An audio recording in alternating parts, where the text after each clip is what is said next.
Chapter 1, Title Page Measure for Measure by William Shakespeare. Imprint this ebook is the product of many hours of hard work by volunteers for standard ebooks, and builds on the hard work of other literature lovers made possible by the public domain. This particular ebook is based on a transcription from the Massachusetts Institute of Technology and on digital scans from the Hathaway Trust Digital Library. The source text and artwork in this ebook are believed to be in the United States public domain. That is, they are believed to be free of copyright restrictions in the United States. They may still be copyrighted in other countries, so users located outside of the United States must check their local laws before using this ebook. The creators of and contributors to this ebook dedicate their contributions to the worldwide public domain via the terms in the CC01. 0 Universal Public Domain Dedication.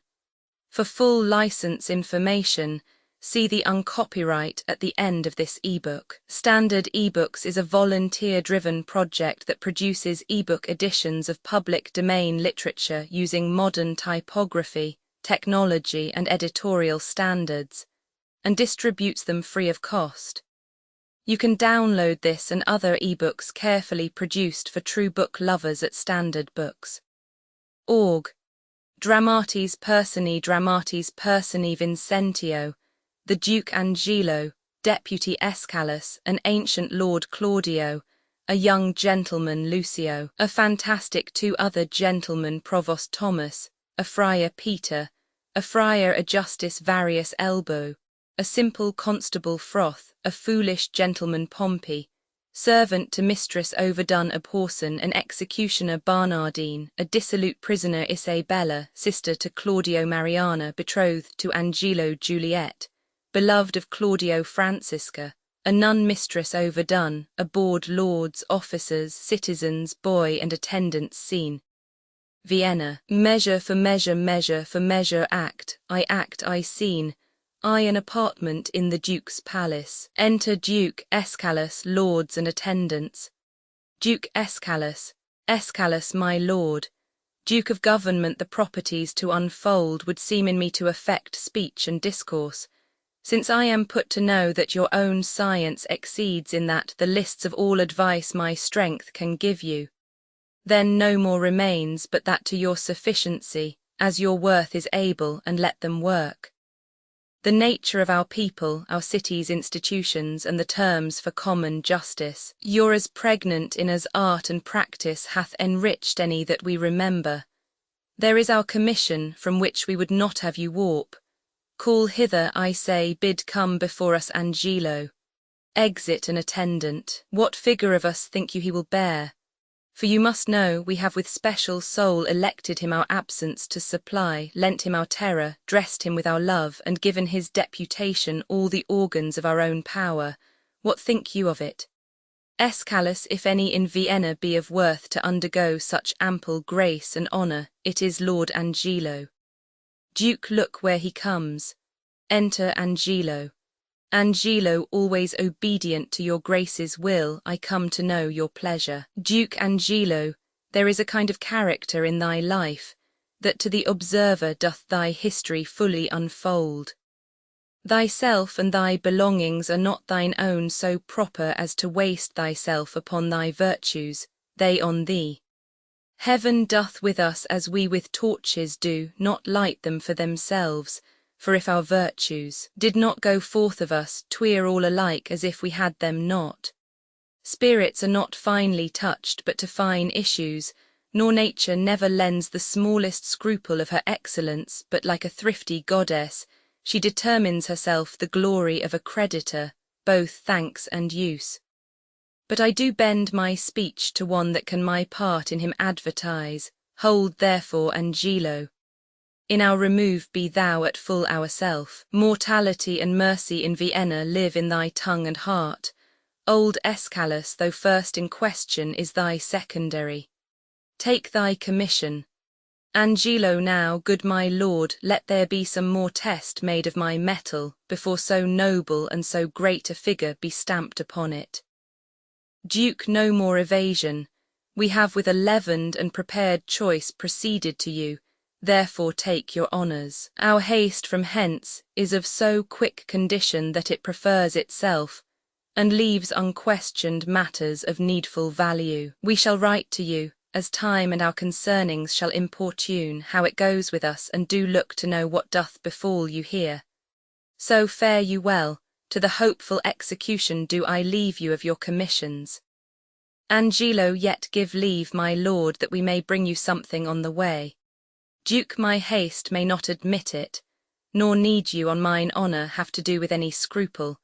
Your scope is as mine own, so to enforce or qualify the laws as to your soul seems good. Give me your hand, I'll privily away. I love the people, but do not like to stage me to their eyes. Through it do well, I do not relish well their loud applause and aves vehement, nor do I think the man of safe discretion that does affect it. Once more fare you well. Angelo, the heavens give safety to your purposes. Escalus lead forth and bring you back in happiness. Duke, I thank you, fare you well. Exit. Escalus, I shall desire you, sir, to give me leave to have free speech with you, and it concerns me to look into the bottom of my place. A power I have, but of what strength and nature I am not yet instructed. Angelo, 'tis so with me. Let us withdraw together, and we may soon our satisfaction have touching that point. Escalus, I'll wait upon your honour. Exeunt. Scene Roman 2, a street. Enter Lucio and two gentlemen. Lucio, if the Duke with the other dukes come not to composition with the King of Hungary, why then all the dukes fall upon the King? First gentleman, heaven grant us its peace, but not the King of Hungary's. Second gentleman, amen. Lucio, thou concludest like the sanctimonious pirate that went to sea with the 10 commandments but scraped one out of the table. Second gentleman, thou shalt not steal. Lucio, I that he raised. First gentleman, why? It was a commandment to command the captain and all the rest from their functions. They put forth to steal. There's not a soldier of us all that in the thanksgiving before meat do relish the petition well that prays for peace.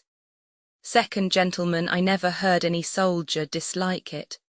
Lucio, I believe thee, for I think thou never wast where grace was said. Second gentleman, no, a dozen times at least. First gentleman, what in metre? Lucio, in any proportion or in any language. First gentleman, I think, or in any religion. Lucio, I, why not? Grace is grace, despite of all controversy. As for example, thou thyself art a wicked villain, despite of all grace. First gentleman, well, there went but a pair of shears between us. Lucio, I grant, as there may between the lists and the velvet, thou art the list. First gentleman, and thou the velvet, thou art good velvet, thou'rt a 3-piled piece, I warrant thee. I had as lief be a list of an English kersey as be piled as thou art piled for a French velvet. Do I speak feelingly now? Lucio, I think thou dost, and indeed with most painful feeling of thy speech. I will out of thine own confession learn to begin thy health, but whilst I live, forget to drink after thee. First gentleman, I think I have done myself wrong, have I not? Second gentleman, yes, that thou haste whether thou art tainted or free. Lucio, behold, behold, where Madam Mitigation comes. I have purchased as many diseases under her roof as come to. Second gentleman, to what, I pray? Lucio, judge. Second gentleman, to $3,000 a year. First gentleman, I and more. Lucio, a French crown more. First gentleman, thou art always figuring diseases in me. But thou art full of error, I am sound. Lucio, nay, not as one would say healthy, but so sound as things that are hollow. Thy bones are hollow, impiety has made a feast of thee. Enter Mistress Overdone. First gentleman, how now? Which of your hips has the most profound sciatica?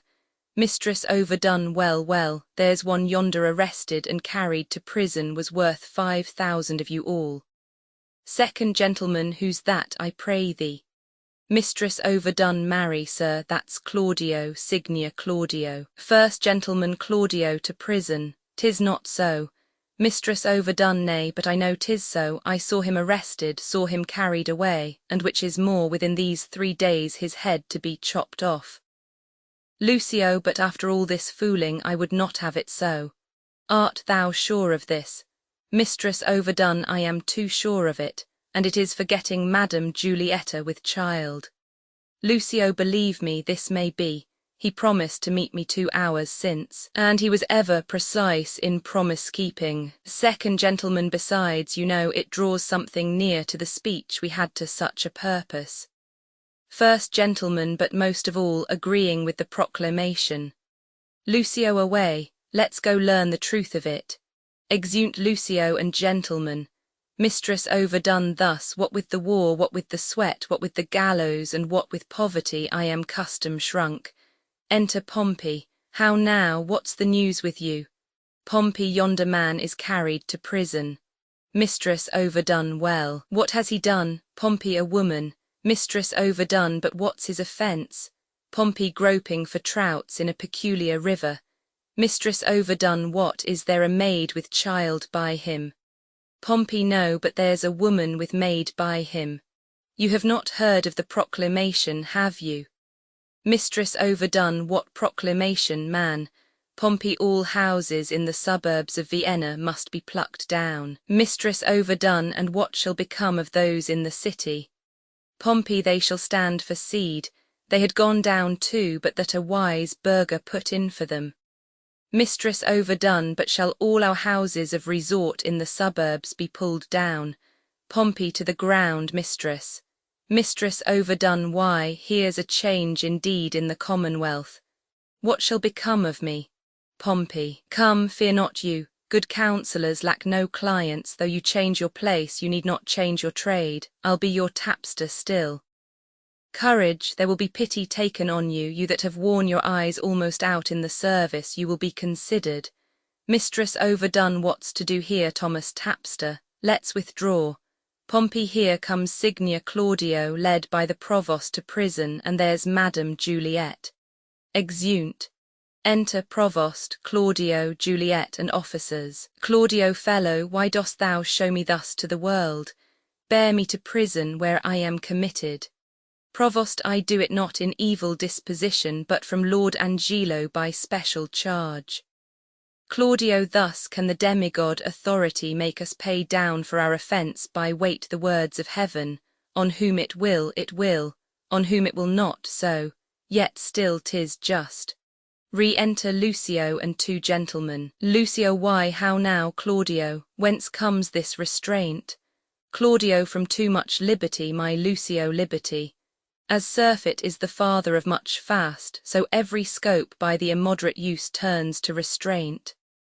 Our natures do pursue like rats that ravin down their proper bane a thirsty evil, and when we drink we die. Lucio, if could speak so wisely under an arrest, I would send for certain of my creditors, and yet, to say the truth, I had as lief have the foppery of freedom as the morality of imprisonment. What's thy offence, Claudio? Claudio, what but to speak of would offend again? Lucio, what, is't murder? Claudio, no. Lucio, lechery. Claudio, call it so. Provost, away, sir, you must go. Claudio, 1 word, good friend. Lucio, a word with you. Lucio, 100, if they'll do you any good. Is lechery so looked after? Claudio, thus stands it with me. Upon a true contract I got possession of Julietta's bed. You know the lady. She is fast my wife, save that we do the denunciation lack of outward order. This we came not to, only for propagation of a dower remaining in the coffer of her friends, from whom we thought it meet to hide our love till time had made them for us. But it chances the stealth of our most mutual entertainment with character too gross is writ on Juliet. Lucio with child, perhaps, Claudio unhappily, even so, and the new deputy now for the Duke. Whether it be the fault and glimpse of newness, or whether that the body public be a horse whereon the governor doth ride. who, newly in the seat, that it may know he can command, lets it straight feel the spur. Whether the tyranny be in his place, or in his emence that fills it up, I stagger in. But this new governor awakes me all the enrolled penalties which have, like unscoured armour, hung by the wall so long that 19 zodiacs have gone round and none of them been worn, and for a name now puts the drowsy and neglected act freshly on me. 'Tis surely for a name. Lucio, I warrant it is, and thy head stands so tickle on thy shoulders that a milkmaid, if she be in love, may sigh it off. Send after the Duke and appeal to him. Claudio, I have done so, but he's not to be found. I prithee, Lucio, do me this kind service. This day my sister should the cloister enter and there receive her approbation. Acquaint her with the danger of my state. Implore her in my voice that she make friends to the strict deputy. Bid herself assay him. I have great hope in that, for in her youth there is a prone and speechless dialect, such as move men. Besides, she hath prosperous art when she will play with reason and discourse, and well she can persuade. Lucio, I pray she may, as well for the encouragement of the like which else would stand under grievous imposition, as for the enjoying of thy life, who I would be sorry should be thus foolishly lost at a game of tic-tac. I'll to her. Claudio, I thank you, good friend Lucio. Lucio within 2 hours. Claudio come, officer, away, exeunt. Scene Roman 3, a monastery. Enter Duke and Friar Thomas. Duke, no, holy father, throw away that thought, believe not that the dribbling dart of love can pierce a complete bosom. Why I desire thee to give me secret harbour, hath a purpose more grave and wrinkled than the aims and ends of burning youth. Friar Thomas, may your grace speak of it. Duke, my holy sir, none better knows than you how I have ever loved the life removed and held in idle price to haunt assemblies where youth, and cost, and witless bravery keeps. I have delivered to Lord Angelo, a man of stricture and firm abstinence, my absolute power and place here in Vienna, and he supposes me travelled to Poland. For so I have strewed it in the common ear, and so it is received. Now, pious sir, you will demand of me why I do this. Friar Thomas, gladly, my lord. Duke, we have strict statutes and most biting laws, the needful bits and curbs to headstrong weeds, which for this 19 years we have let slip, even like an o'ergrown lion in a cave that goes not out to prey. Now, as fond fathers, having bound up the threatening twigs of birch, only to stick it in their children's sight for terror not to use, in time the rod becomes more mocked than feared. So our decrees, dead to infliction, to themselves are dead, and liberty plucks justice by the nose. The baby beats the nurse, and quite athwart goes all decorum. Friar Thomas, it rested in your grace to unloose this tied-up justice when you pleased, and it in you more dreadful would have seemed than in Lord Angelo. Duke, I do fear, too dreadful, sith 'twas my fault to give the people scope, 'twould be my tyranny to strike and gall them for what I bid them do. For we bid this be done when evil deeds have their permissive pass and not the punishment. Therefore indeed, my father, I have on Angelo imposed the office, who may, in the ambush of my name, strike home, and yet my nature never in the fight to do in slander. And to behold his sway, I will, as 'twere a brother of your order, visit both prince and people. Therefore, I prithee, supply me with the habit, and instruct me how I may formally in person bear me like a true friar. Mo reasons for this action at our more leisure shall I render you. Only this one, Lord Angelo is precise, stands at a guard with envy, scarce confesses that his blood flows, or that his appetite is more to bread than stone. Hence shall we see if power change purpose what our seemers be. Exeunt. Scene Roman 4, a nunnery. Enter Isabella and Francisca. Isabella, and have you nuns no farther privileges? Francisca, are not these large enough? Isabella, yes. Truly I speak not as desiring more, but rather wishing a more strict restraint upon the sisterhood, the votarists of Saint Clare. Lucio within. Ho, peace be in this place. Isabella, who's that which calls? Francisca, it is a man's voice.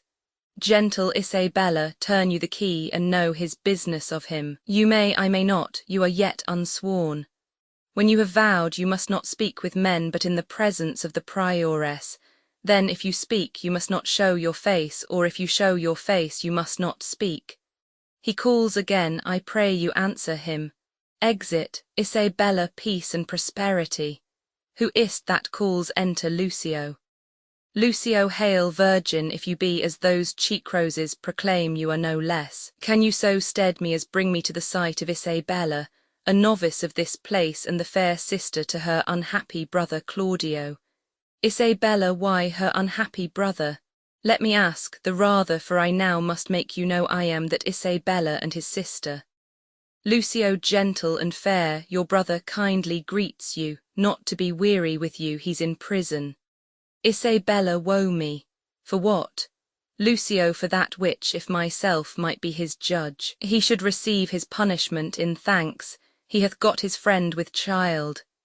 Isabella, sir, make me not your story. Lucio, it is true. I would not, though 'tis my familiar sin with maids to seem the lapwing and to jest, tongue far from heart, play with all virgins so.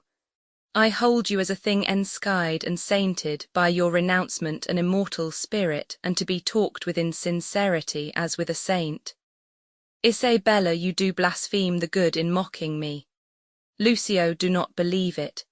Fewness and truth, 'tis thus, your brother and his lover have embraced, as those that feed grow full, as blossoming time that from the seedness the bare fallow brings to teeming foison, even so her plenteous womb expresseth his full tilth and husbandry. Isabella, someone with child by him, my cousin Juliet. Lucio, is she your cousin? Isabella, adoptedly, as schoolmaids change their names by vain though apt affection. Lucio, she it is. Isabella, oh, let him marry her. Lucio, this is the point. The Duke is very strangely gone from hence. Bore many gentlemen, myself being one, in hand and hope of action. But we do learn by those that know the very nerves of state, his givings out were of an infinite distance from his true meant design. Upon his place, and with full line of his authority, governs Lord Angelo, a man whose blood is very snow broth, one who never feels the wanton stings and motions of the sense, but doth rebate and blunt his natural edge with profits of the mind, study and fast. He to give fear to use and liberty, which have for long run by the hideous law, as mice by lions, hath picked out an act under whose heavy sense your brother's life falls into forfeit. He arrests him on it, and follows close the rigour of the statute to make him an example.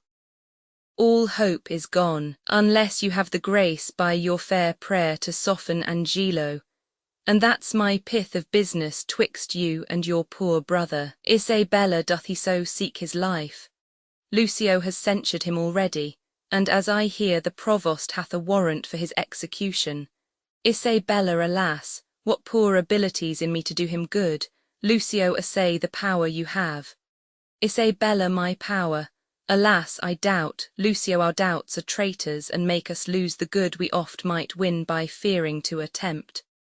Go to Lord Angelo and let him learn to know when maidens sue, men give like gods, but when they weep and kneel, all their petitions are as freely theirs as they themselves would owe them. Isabella, I'll see what I can do. Lucio, but speedily. Isabella, I will about it straight, no longer staying but to give the mother notice of my affair. I humbly thank you, commend me to my brother. Soon at night I'll send him certain word of my success. Lucio, I take my leave of you. Isabella, good sir, adieu. Exeunt. Act Roman 2. Act Roman 2. Scene I, a hall in Angelo's house. Enter Angelo, Escalus, and a justice, provost, officers, and other attendants behind. Angelo, we must not make a scarecrow of the law, setting it up to fear the birds of prey, and let it keep one shape, till custom make it their perch and not their terror. Escalus, I, but yet let us be keen, and rather cut a little than fall and bruise to death. Alas, this gentleman whom I would save had a most noble father. Let but your honour know, whom I believe to be most straight in virtue, that in the working of your own affections, had time cohed with place or place with wishing, or that the resolute acting of your blood could have attained the effect of your own purpose, whether you had not sometime in your life erred in this point which now you censure him, and pulled the law upon you. Angelo, 'tis one thing to be tempted, Escalus, another thing to fall. I not deny, the jury, passing on the prisoner's life, may in the sworn 12 have a thief or two guiltier than him they try. What's open made to justice that justice seizes? What know the laws that thieves do pass on thieves?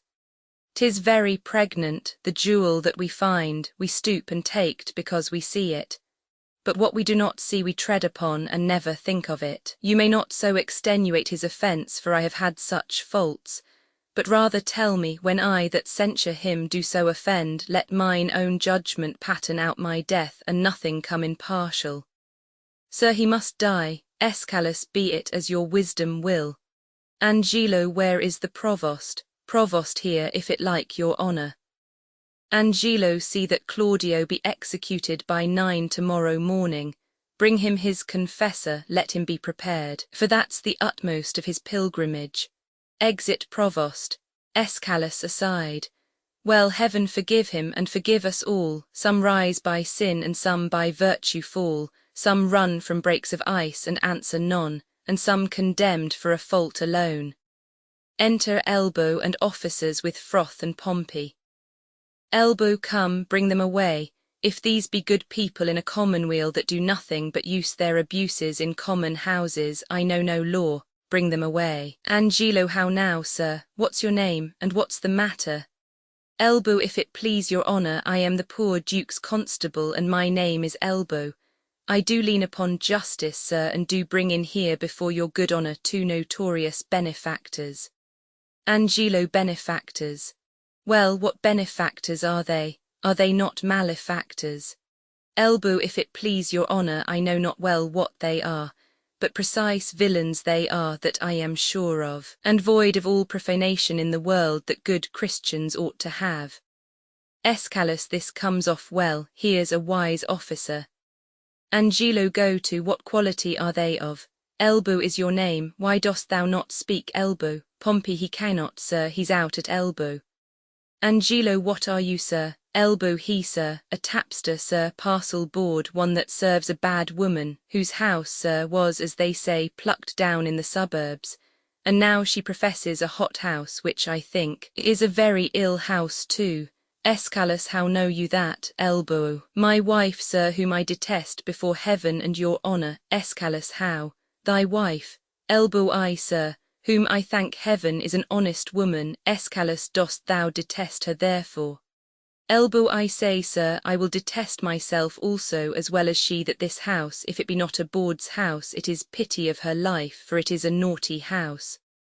Escalus, how dost thou know that, constable?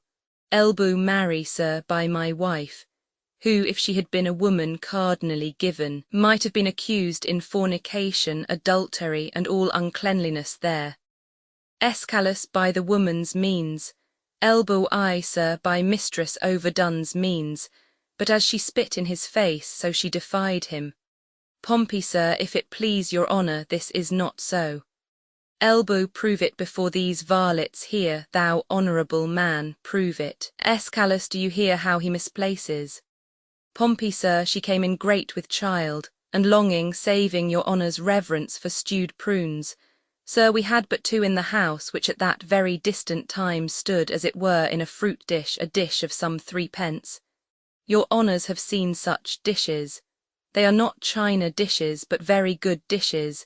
Escalus, go to, no matter for the dish, sir. Pompey, no, indeed, sir, not of a pin. You are therein in the right, but to the point. As I say, this mistress elbow being, as I say, with child, and being great-bellied, and longing, as I said, for prunes, and having but 2 in the dish, as I said, Master Froth here, this very man, having eaten the rest, as I said, and as I say, paying for them very honestly. For, as you know, Master Froth, I could not give you 3 pence again. Froth, no, indeed. Pompey, very well. You being then, if you be remembered, a-cracking the stones of the foresaid prunes. Froth, I, so I did indeed. Pompey, why, very well. I telling you then, if you be remembered, that such a one and such a one were past cure of the thing you wot of, unless they kept very good diet, as I told you. Froth, all this is true. Pompey, why, very well then. Escalus, come, you are a tedious fool to the purpose. What was done to Elbow's wife that he hath cause to complain of? Come me to what was done to her. Pompey, sir, your honour cannot come to that yet. Escalus, no, sir, nor I mean it not. Pompey, sir, but you shall come to it by your honour's leave. And I beseech you look into Master Froth here, sir, a man of 80 pound a year, whose father died at Hallowmas. Wast not at Hallowmas, Master Froth? Froth, all Hallond Eve. Pompey, why, very well, I hope here be truths. He, sir, sitting, as I say, in a lower chair, sir, 'twas in the bunch of grapes, where indeed you have a delight to sit, have you not? Froth, I have so, because it is an open room and good for winter. Pompey, why, very well then, I hope here be truths. Angelo, this will last out a night in Russia, when nights are longest there. I'll take my leave and leave you to the hearing of the cause, hoping you'll find good cause to whip them all. Escalus, I think no less. Good morrow to your lordship. Exit Angelo. Now, sir, come on, what was done to Elbow's wife once more? Pompey, once, sir, there was nothing done to her once. Elbow, I beseech you, sir, ask him what this man did to my wife. Pompey, I beseech your honour, ask me. Escalus, well, sir, what did this gentleman to her? Pompey, I beseech you, sir, look in this gentleman's face. Good Master Froth, look upon his honour, 'tis for a good purpose. Doth your honour mark his face? Escalus, aye, sir, very well. Pompey, nay, I beseech you mark it well. Escalus, well, I do so. Pompey, doth your honour see any harm in his face? Escalus, why, no. Pompey, I'll be supposed upon a book, his face is the worst thing about him. Good then, if his face be the worst thing about him, how could Master Froth do the constable's wife any harm? I would know that of your honour.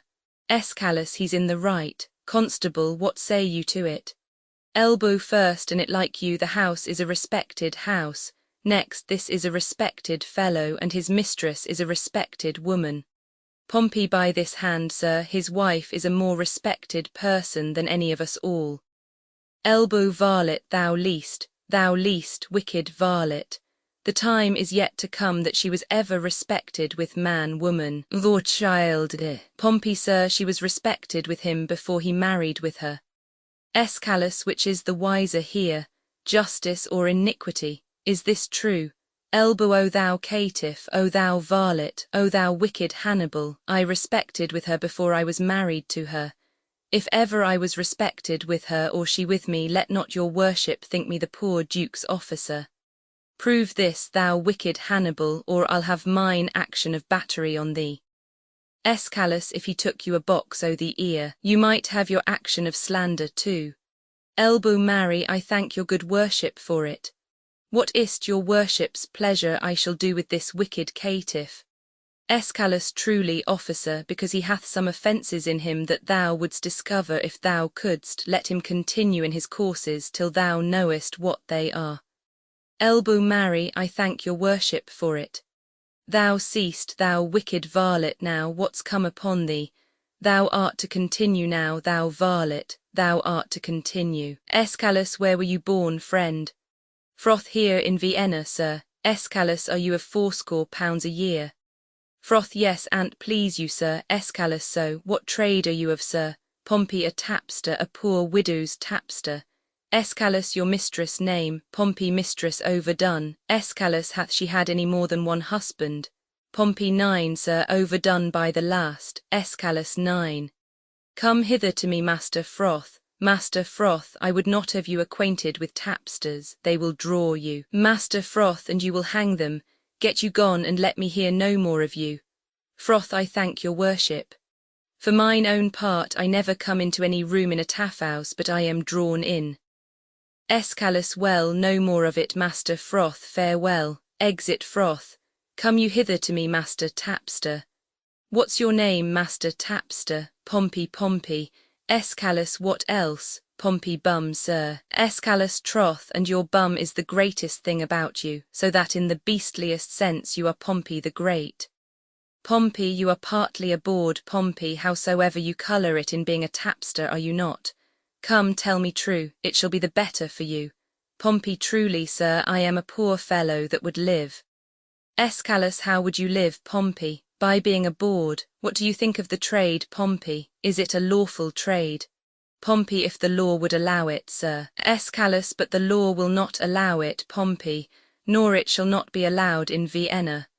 Pompey, does your worship mean to geld and splay all the youth of the city? Escalus, no, Pompey. Pompey, truly, sir, in my poor opinion they will tot then. If your worship will take order for the drabs and the knaves, you need not to fear the boards. Escalus, there are pretty orders beginning, I can tell you. It is but heading and hanging. Pompey, if you head and hang all that offend that way but for 10 year together, you'll be glad to give out a commission for more heads. If this law hold in Vienna 10 year, I'll rent the fairest house in it after 3d. a bay. If you live to see this come to pass, say Pompey told you so. Escalus, thank you, good Pompey, and in requital of your prophecy, hark you. I advise you, let me not find you before me again upon any complaint whatsoever. No, not for dwelling where you do.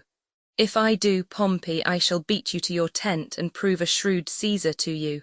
In plain dealing, Pompey, I shall have you whipped.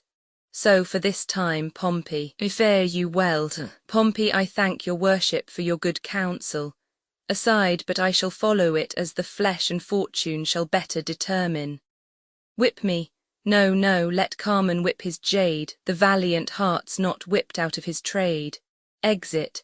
Escalus, come hither to me, Master Elbow, come hither, Master Constable. How long have you been in this place of constable?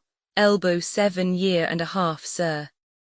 Escalus, I thought, by your readiness in the office, you had continued in it some time, you say. 7 years together.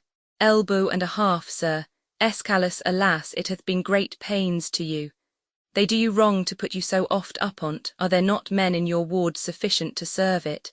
Elbow, faith, sir, few of any wit in such matters.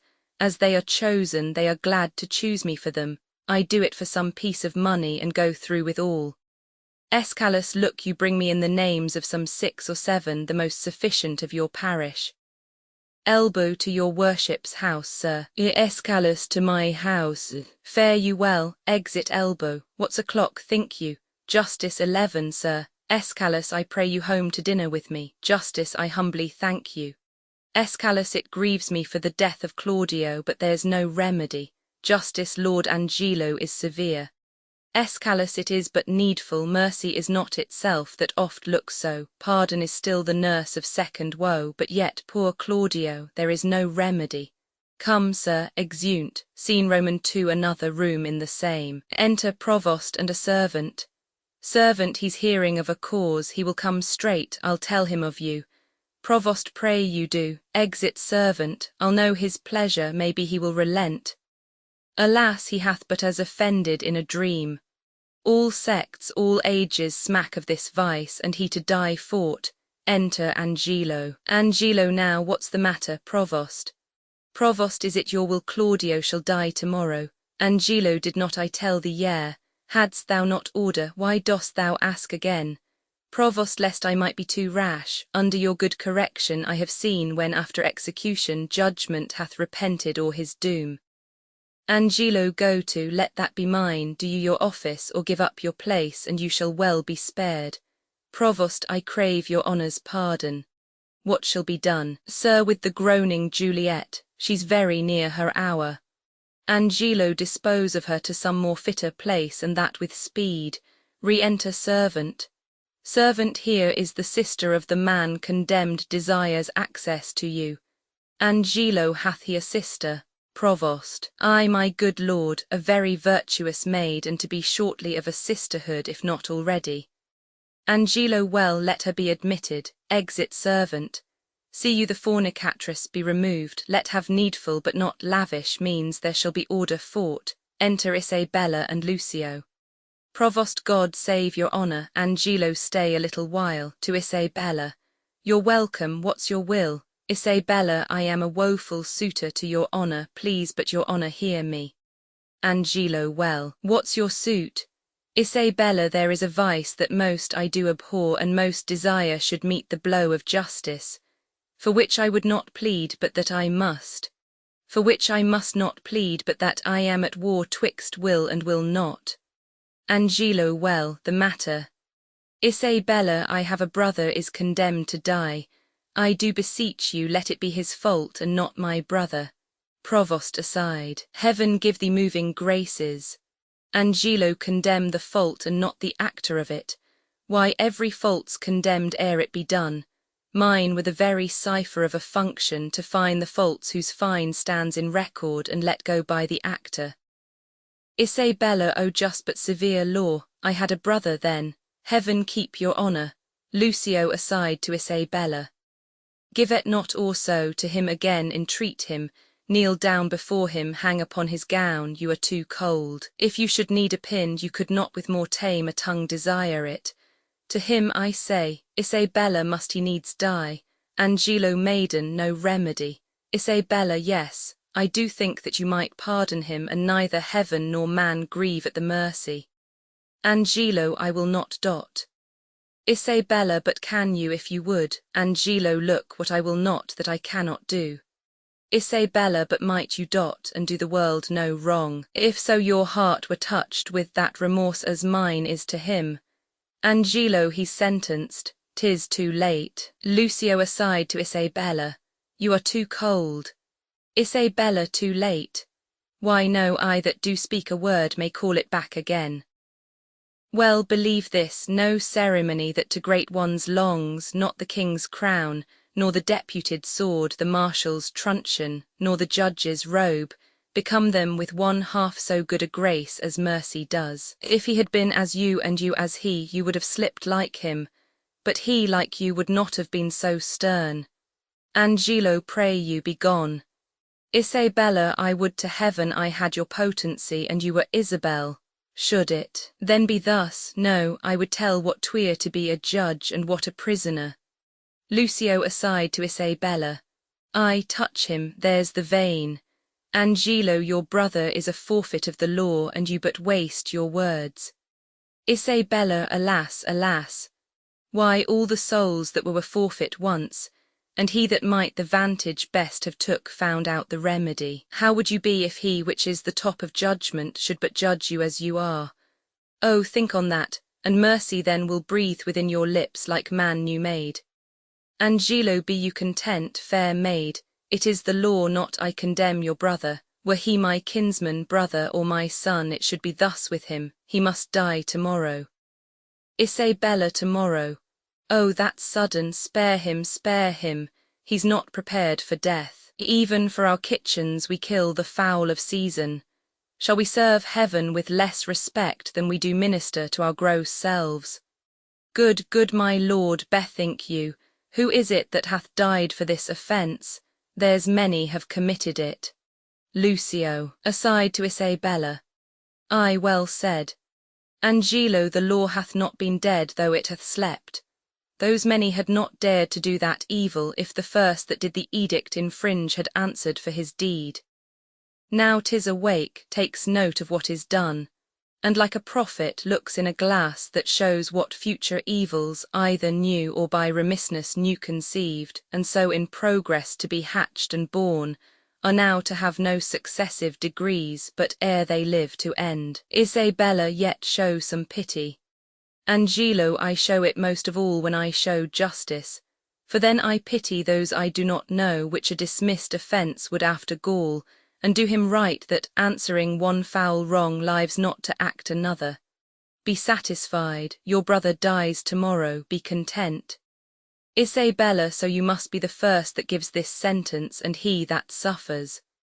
Oh, it is excellent to have a giant's strength, but it is tyrannous to use it like a giant. Lucio aside to Isabella, that's well said. Isabella, could great men thunder as Jove himself does, Jove would ne'er be quiet. For every pelting petty officer would use his heaven for thunder. Nothing but thunder. Merciful heaven, thou rather with thy sharp and sulphurous bolt splitst the unwedgeable and gnarled oak than the soft myrtle. But man, proud man, dressed in a little brief authority, most ignorant of what he's most assured, his glassy essence like an angry ape, plays such fantastic tricks before high heaven as make the angels weep, who with our spleens would all themselves laugh mortal. Lucio aside to Isabella, oh, to him, wench, he will relent, he's coming, I perceive it. Provost aside, pray heaven she win him. Isabella, we cannot weigh our brother with ourself, great men may jest with saints, 'tis wit in them, but in the less foul profanation.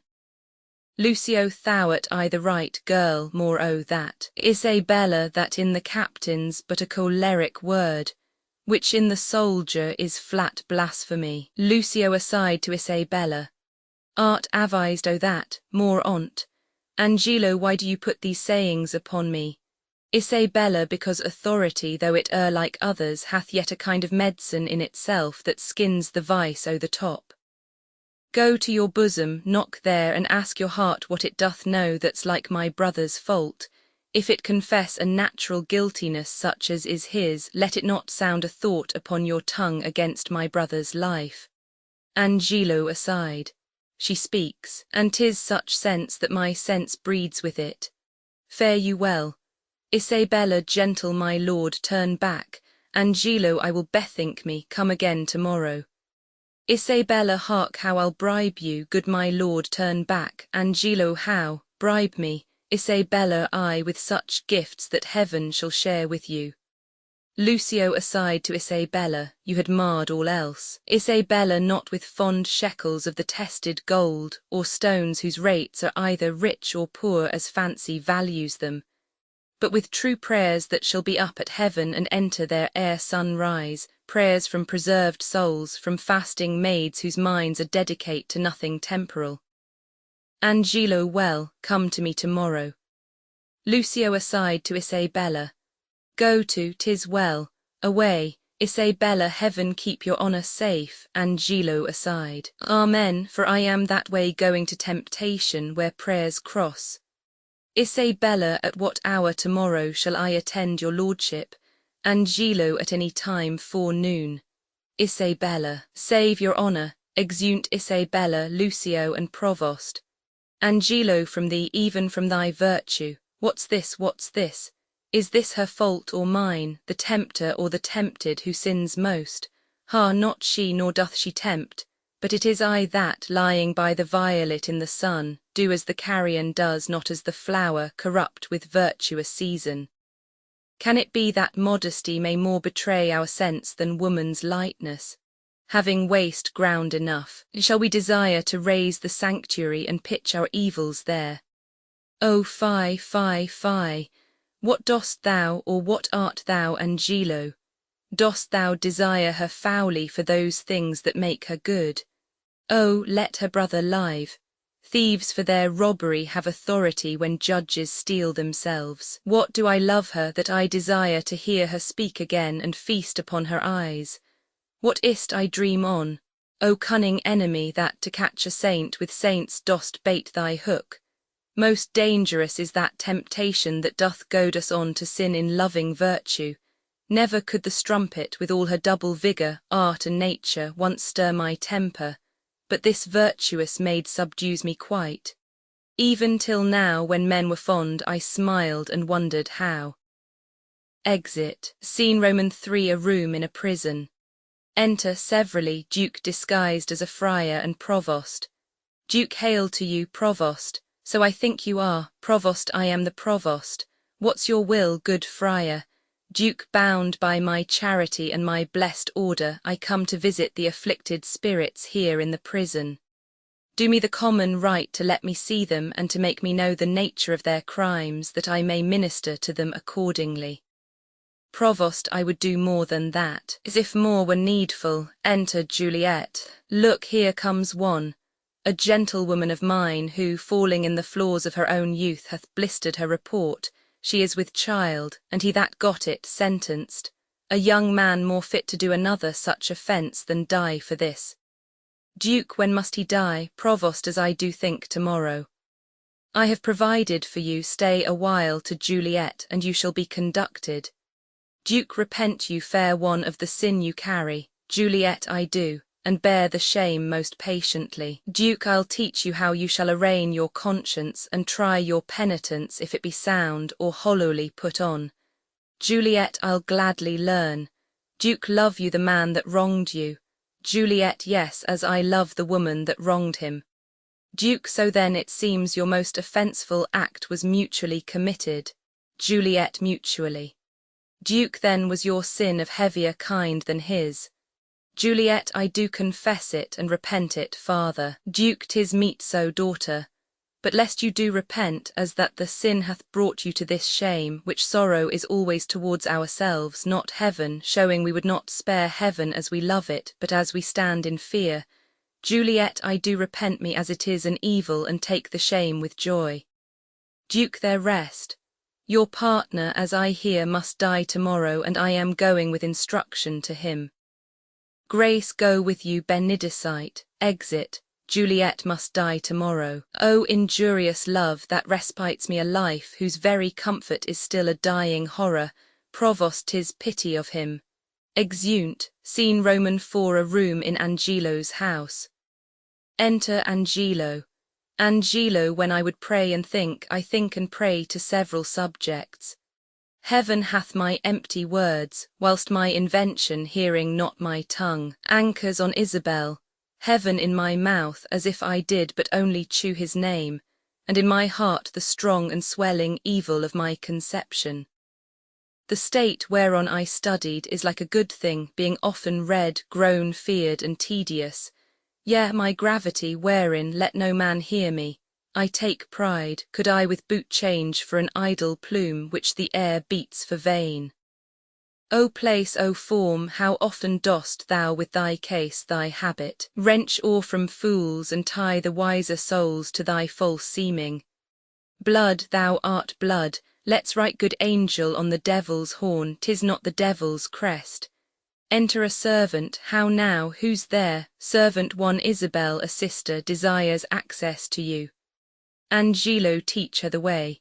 Exit servant. O heavens, why does my blood thus muster to my heart, making both it unable for itself, and dispossessing all my other parts of necessary fitness? So play the foolish throngs with one that swoons. Come all to help him, and so stop the air by which he should revive. And even so the general, subject to a well-wished king, quit their own part, and in obsequious fondness crowd to his presence, where their untaught love must needs appear offence. Enter Isabella. How now, fair maid, Isabella, I am come to know your pleasure. Angelo, that you might know it, would much better please me than to demand what 'tis. Your brother cannot live, Isabella even so. Heaven keep your honour. Angelo, yet may he live a while, and it may be as long as you or I, yet he must die. Isabella, under your sentence, Angelo, yea. Isabella, when, I beseech you, that in his reprieve, longer or shorter, he may be so fitted that his soul sicken not. Angelo, fie, these filthy vices. It were as good to pardon him that hath from nature stolen a man already made, as to remit their saucy sweetness that do coin heaven's image in stamps that are forbid. 'Tis all as easy falsely to take away a life true made as to put metal in restrained means to make a false one. Isabella, 'tis set down so in heaven, but not in earth. Angelo, say you so? Then I shall pose you quickly.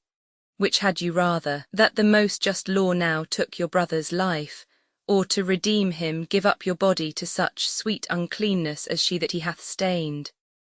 Isabella, sir, believe this, I had rather give my body than my soul.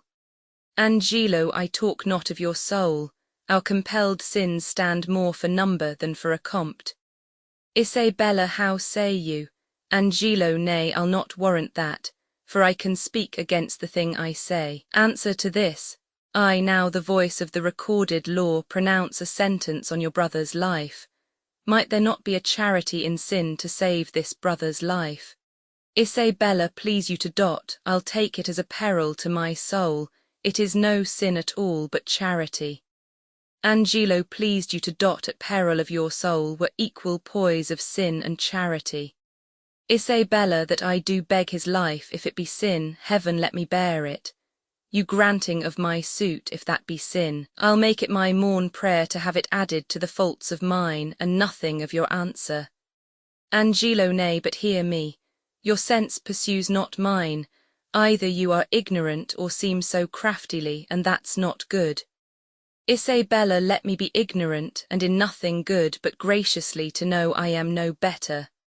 Angelo, thus wisdom wishes to appear most bright when it doth tax itself, as these black masks proclaim and enshield beauty 10 times louder than beauty could displayed.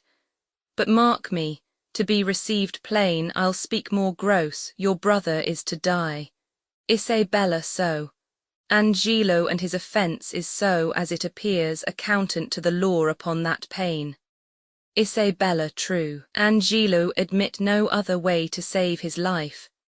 As I subscribe not that nor any other, but in the loss of question, that you, his sister, finding yourself desired of such a person, whose credit with the judge or own great place, could fetch your brother from the manacles of the all-building law, and that there were no earthly mean to save him, but that either you must lay down the treasures of your body to this supposed, or else to let him suffer. What would you do? Isabella, as much for my poor brother as myself.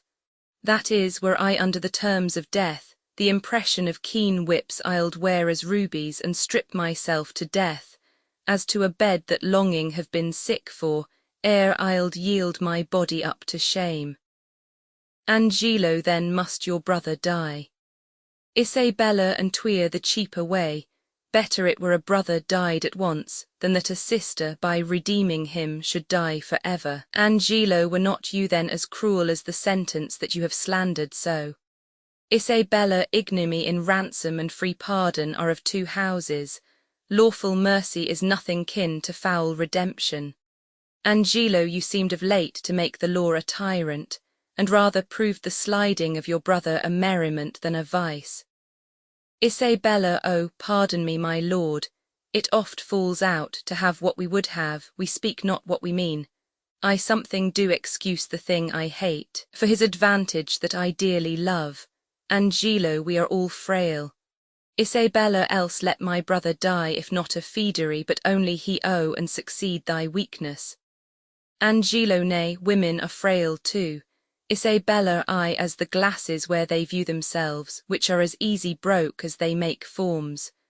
Women, help heaven, men their creation mar in profiting by them. Nay, call us 10 times frail, for we are soft as our complexions are, and credulous to false prints. Angelo, I think it well, and from this testimony of your own sex, since I suppose we are made to be no stronger than faults may shake our frames, let me be bold, I do arrest your words. Be that you are, that is, a woman, if you be more, you're none, if you be one, as you are well expressed by all external warrants, show it now by putting on the destined livery. Isabella, I have no tongue but one. Gentle my lord, let me entreat you speak the former language. Angelo, plainly conceive I love you. Isabella, my brother did love Juliet, and you tell me that he shall die for it. Angelo, he shall not, Isabel, if you give me love.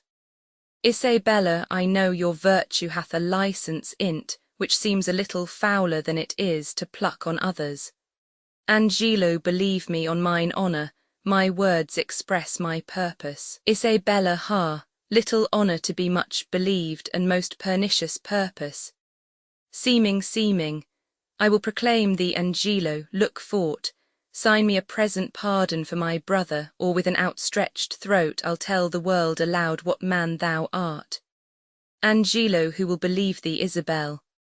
My unsoiled name, the austereness of my life, my vouch against you, and my place I the state, will so your accusation overweigh, that you shall stifle in your own report and smell of calumny. I have begun, and now I give my sensual race the rein. Fit thy consent to my sharp appetite, lay by all nicety and prolixous blushes that banish what they sue for. Redeem thy brother by yielding up thy body to my will, or else he must not only die the death, but thy unkindness shall his death draw out to lingering sufferance. Answer me tomorrow, or by the affection that now guides me most, I'll prove a tyrant to him. As for you, say what you can, my false always your true. Exit. Isabella, to whom should I complain? Did I tell this, who would believe me? O perilous mouths that bear in them one and the self-same tongue, either of condemnation or reproof, bidding the law make courtesy to their will, hooking both right and wrong to the appetite to follow as it draws. I'll to my brother, though he hath fallen by prompture of the blood, yet hath he in him such a mind of honour, that, had he 20 heads to tender down on 20 bloody blocks, he'ld yield them up, before his sister should her body stoop to such abhorred pollution. Then, Isabel, live chaste, and brother, die, more than our brother is our chastity. I'll tell him yet of Angelo's request, and fit his mind to death for his soul's rest. Exit. Act Roman 3, scene I, a room in the prison. Enter Duke disguised as before, Claudio and Provost. Duke, so then you hope of pardon from Lord Angelo. Claudio, the miserable have no other medicine but only hope. I've hope to live and am prepared to die. Duke, be absolute for death, either death or life shall thereby be the sweeter. Reason thus with life, if I do lose thee, I do lose a thing that none but fools would keep.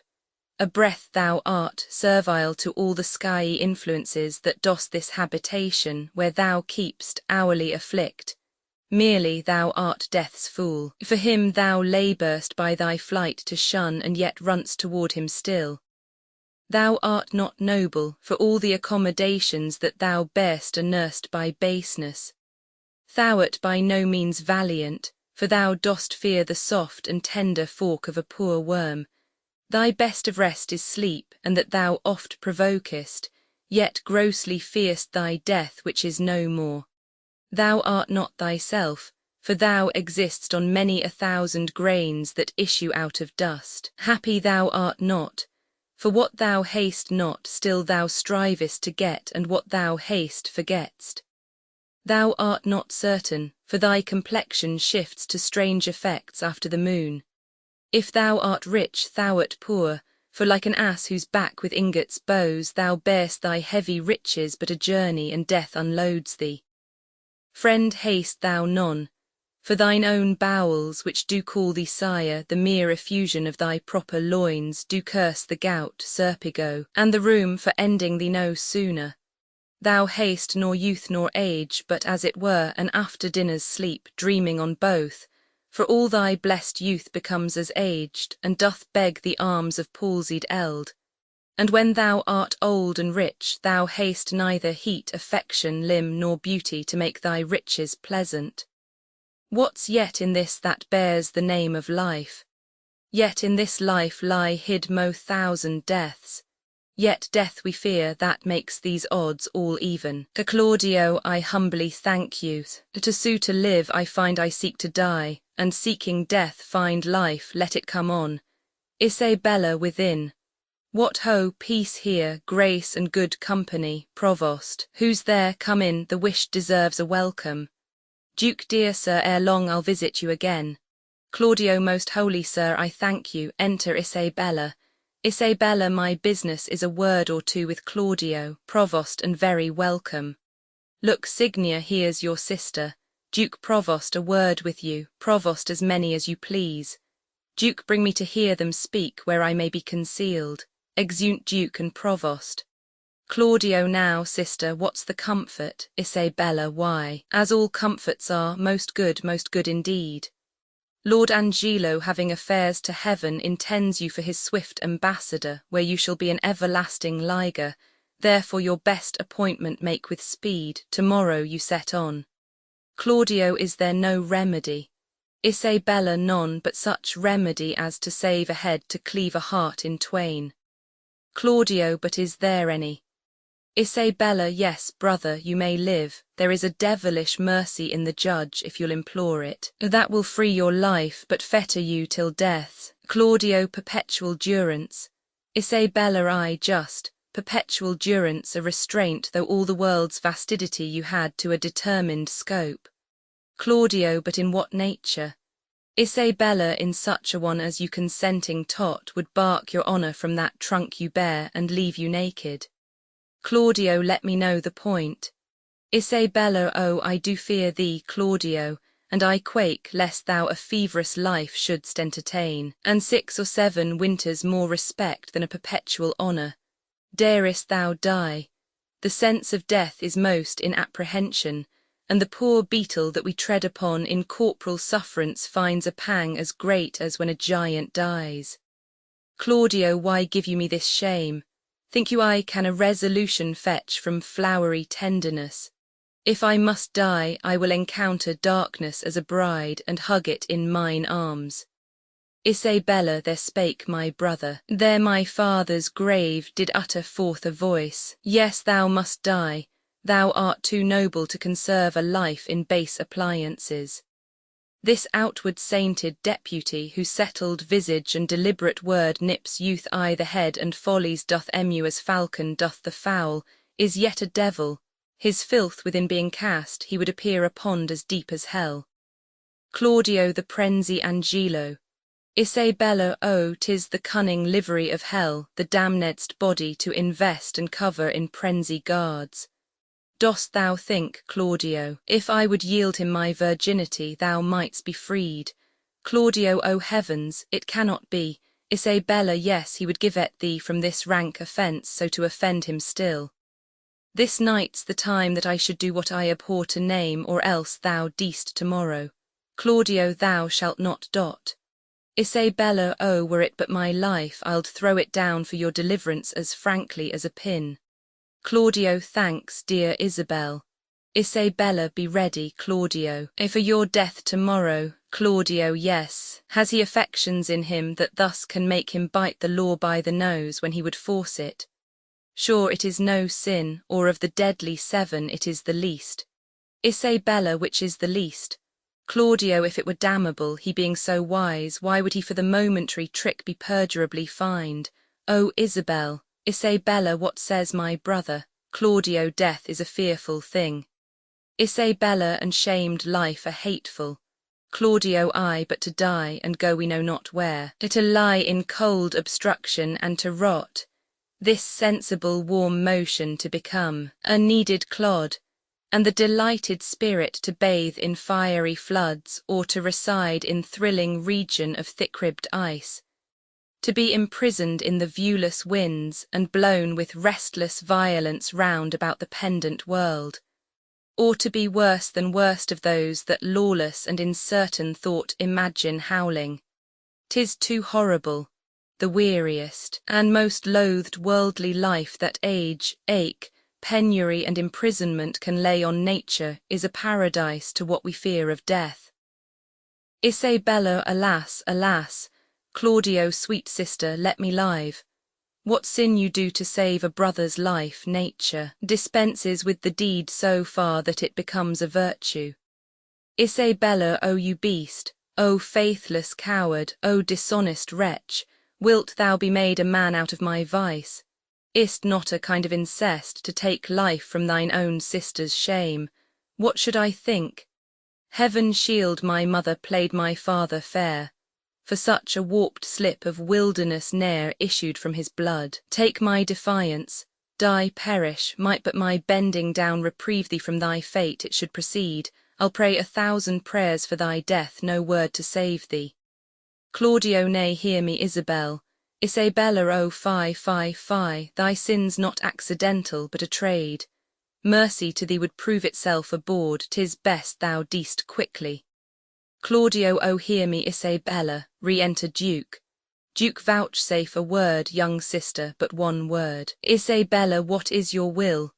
Duke, might you dispense with your leisure, I would by and by have some speech with you. The satisfaction I would require is likewise your own benefit. Isabella, I have no superfluous leisure. My stay must be stolen out of other affairs, but I will attend you a while. Walks apart. Duke, son, I have overheard what hath passed between you and your sister. Angelo had never the purpose to corrupt her. Only he hath made an essay of her virtue to practice his judgment with the disposition of natures.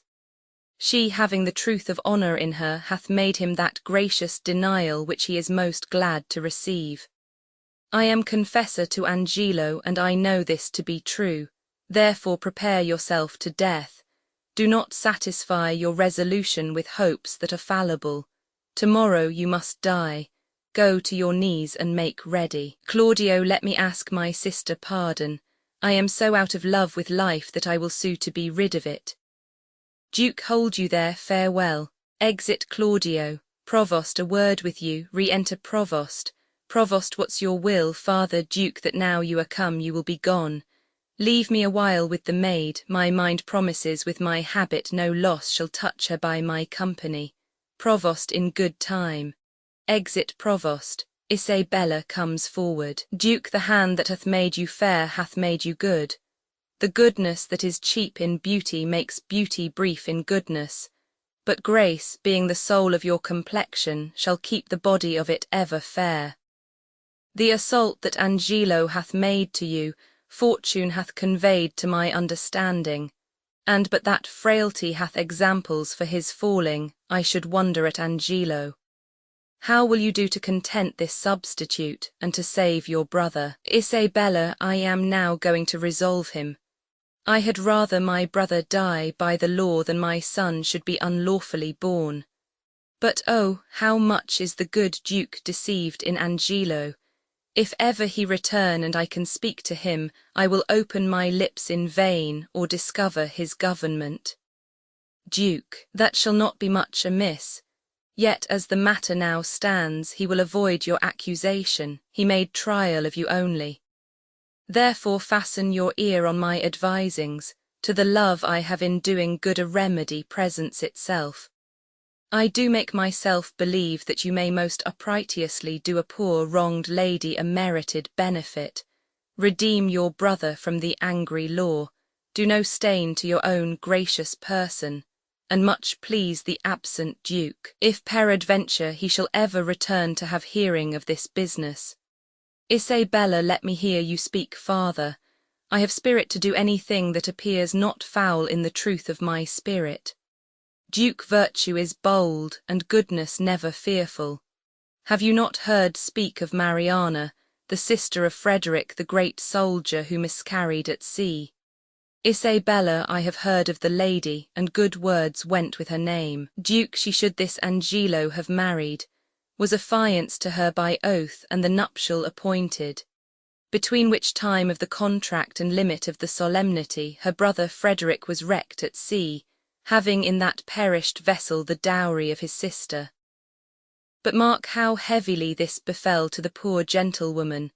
There she lost a noble and renowned brother in his love toward her ever most kind and natural. With him the portion and sinew of her fortune, her marriage dowry. With both, her combinate husband, this well-seeming Angelo. Isabella, can this be so? Did Angelo so leave her? Duke left her in her tears, and dried not one of them with his comfort, swallowed his vows whole, pretending in her discoveries of dishonour. In few bestowed her on her own lamentation, which she yet wears for his sake. And he, a marble to her tears, is washed with them, but relents not. Isabella, what a merit were it in death to take this poor maid from the world! What corruption in this life that it will let this man live! But how out of this can she avail? Duke, it is a rupture that you may easily heal, and the cure of it not only saves your brother but keeps you from dishonour in doing it. Isabella, show me how, good father. Duke, this forenamed maid hath yet in her the continuance of her first affection. His unjust unkindness, that in all reason should have quenched her love, hath, like an impediment in the current, made it more violent and unruly. Go you to Angelo, answer his requiring with a plausible obedience, agree with his demands to the point.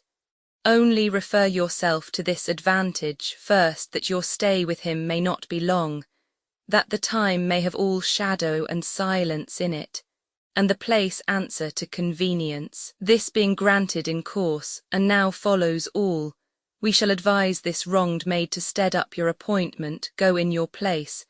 If the encounter acknowledge itself hereafter, it may compel him to her recompense. And here by this is your brother saved, your honour untainted, the poor Mariana advantaged, and the corrupt deputy scaled. The maid will I frame and make fit for his attempt. If you think well to carry this as you may, the doubleness of the benefit defends the deceit from reproof. What think you of it? Isabella, the image of it gives me content already, and I trust it will grow to a most prosperous perfection. Duke, it lies much in your holding up. Haste you speedily to Angelo, if for this night he entreat you to his bed, give him promise of satisfaction. I will presently to St. Luke's, there at the moated grange resides this dejected Mariana. At that place call upon me and dispatch with Angelo that it may be quickly.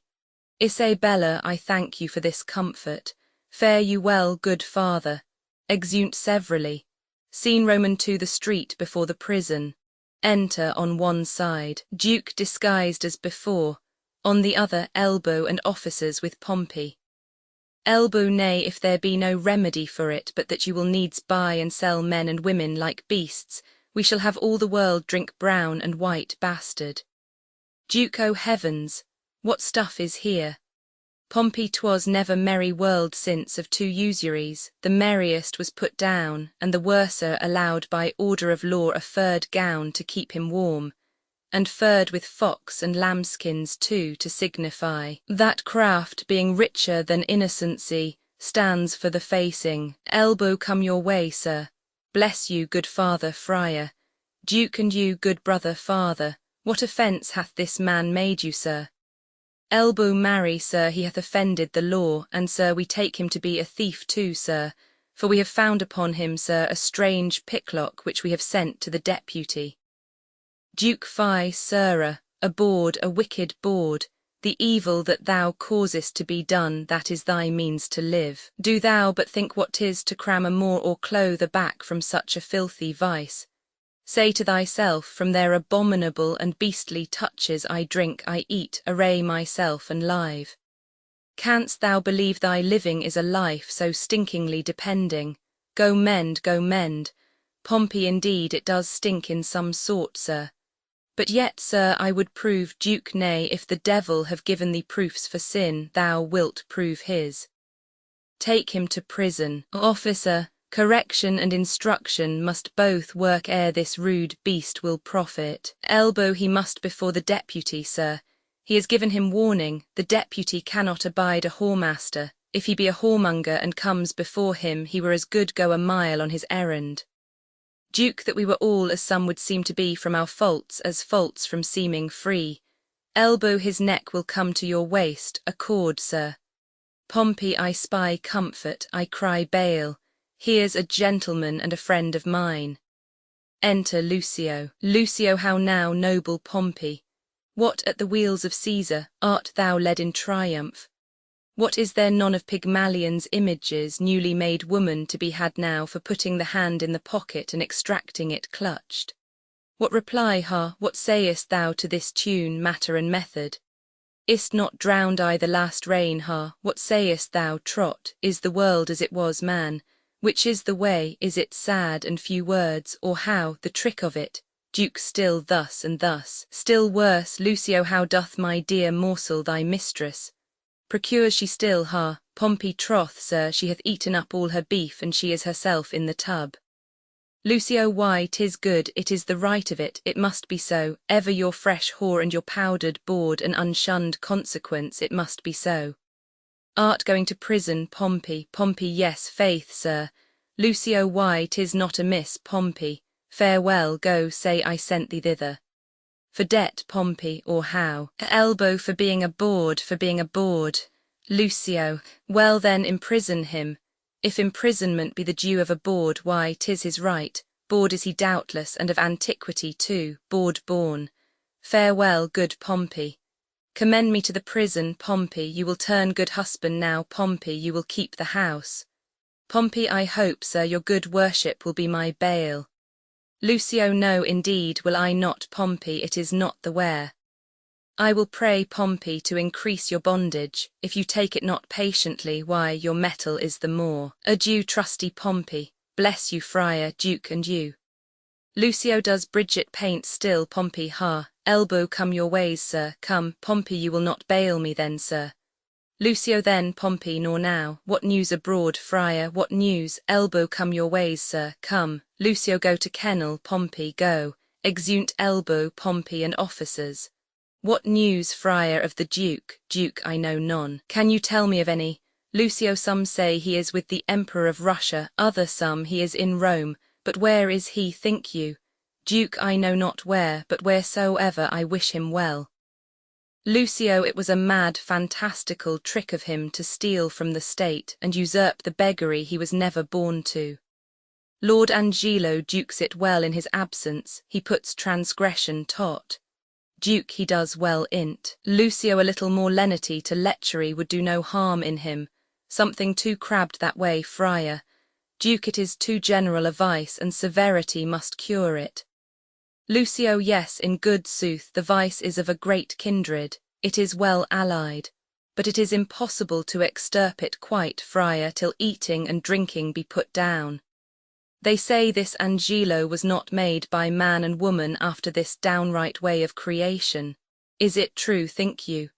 Duke, how should he be made? Then, Lucio, some report a sea maid spawned him, some that he was begot between two stock fishes, but it is certain that when he makes water his urine is congealed ice, that I know to be true, and he is a motion generative, that's infallible. Duke, you are pleasant, sir, and speak apace. Lucio, why, what a ruthless thing is this in him, for the rebellion of a codpiece to take away the life of a man. Would the Duke that is absent have done this? Ere he would have hanged a man for the getting 100 bastards, he would have paid for the nursing 1,000. He had some feeling of the sport. He knew the service, and that instructed him to mercy. Duke, I never heard the absent Duke much detected for women, he was not inclined that way. Lucio, oh, sir, you are deceived. Duke, 'tis not possible. Lucio, who, not the Duke? Yes, your beggar of 50, and his use was to put a ducat in her clack dish. The Duke had crotchets in him. He would be drunk too, that let me inform you. Duke, you do him wrong, surely. Lucio, sir, I was an inward of his. A shy fellow was the Duke, and I believe I know the cause of his withdrawing. Duke, what, I prithee, might be the cause? Lucio, no, pardon, 'tis a secret must be locked within the teeth and the lips, but this I can let you understand, the greater file of the subject held the Duke to be wise. Duke wise, why, no question but he was. Lucio, a very superficial, ignorant, unweighing fellow. Duke, either this is the envy in you, folly, or mistaking. The very stream of his life and the business he hath helmed must upon a warranted need give him a better proclamation. Let him be but testimonied in his own bringings forth, and he shall appear to the envious a scholar, a statesman, and a soldier. Therefore you speak unskilfully, or if your knowledge be more it is much darkened in your malice. Lucio, sir, I know him, and I love him. Duke, love talks with better knowledge, and knowledge with dearer love. Lucio, come, sir, I know what I know. Duke, I can hardly believe that, since you know not what you speak. But if ever the Duke return, as our prayers are he may, let me desire you to make your answer before him. If it be honest you have spoke, you have courage to maintain it, I am bound to call upon you, and I pray you your name.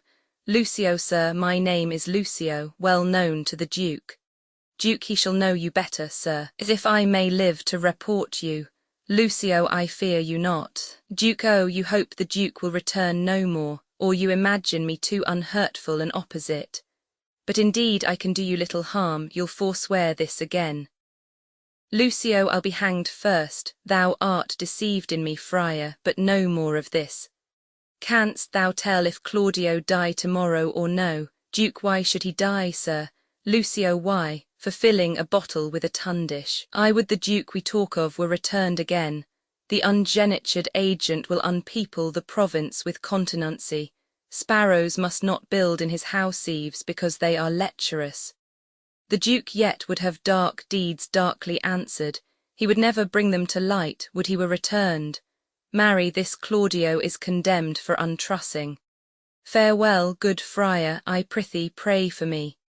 The Duke, I say to thee again, would eat mutton on Fridays. He's not past it yet, and I say to thee, he would mouth with a beggar, though she smelt brown bread and garlic, say that I said so. Farewell, exit. Duke, no might nor greatness in mortality can censure scape, backwounding calumny the whitest virtue strikes. What king so strong can tie the gall up in the slanderous tongue? But who comes here?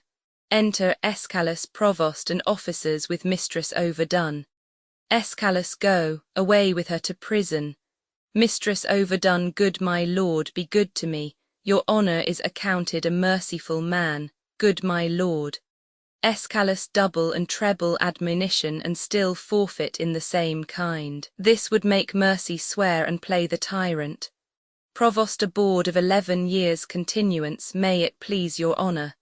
Mistress overdone, my lord, this is one Lucio's information against me. Mistress Kate Keepdown was with child by him in the Duke's time. He promised her marriage. His child is 1.25 years old, come Philip and Jacob. I have kept it myself, and see how he goes about to abuse me. Escalus, that fellow is a fellow of much licence. Let him be called before us. Away with her to prison. Go to, no more words. Exeunt officers with mistress overdone. Provost, my brother Angelo will not be altered. Claudio must die tomorrow. Let him be furnished with divines and have all charitable preparation. If my brother wrought by my pity, it should not be so with him. Provost, so please you, this friar hath been with him and advised him for the entertainment of death. Escalus, good, even good father. Duke, bliss and goodness on you. Escalus, of whence are you? Duke, not of this country, though my chance is now to use it for my time.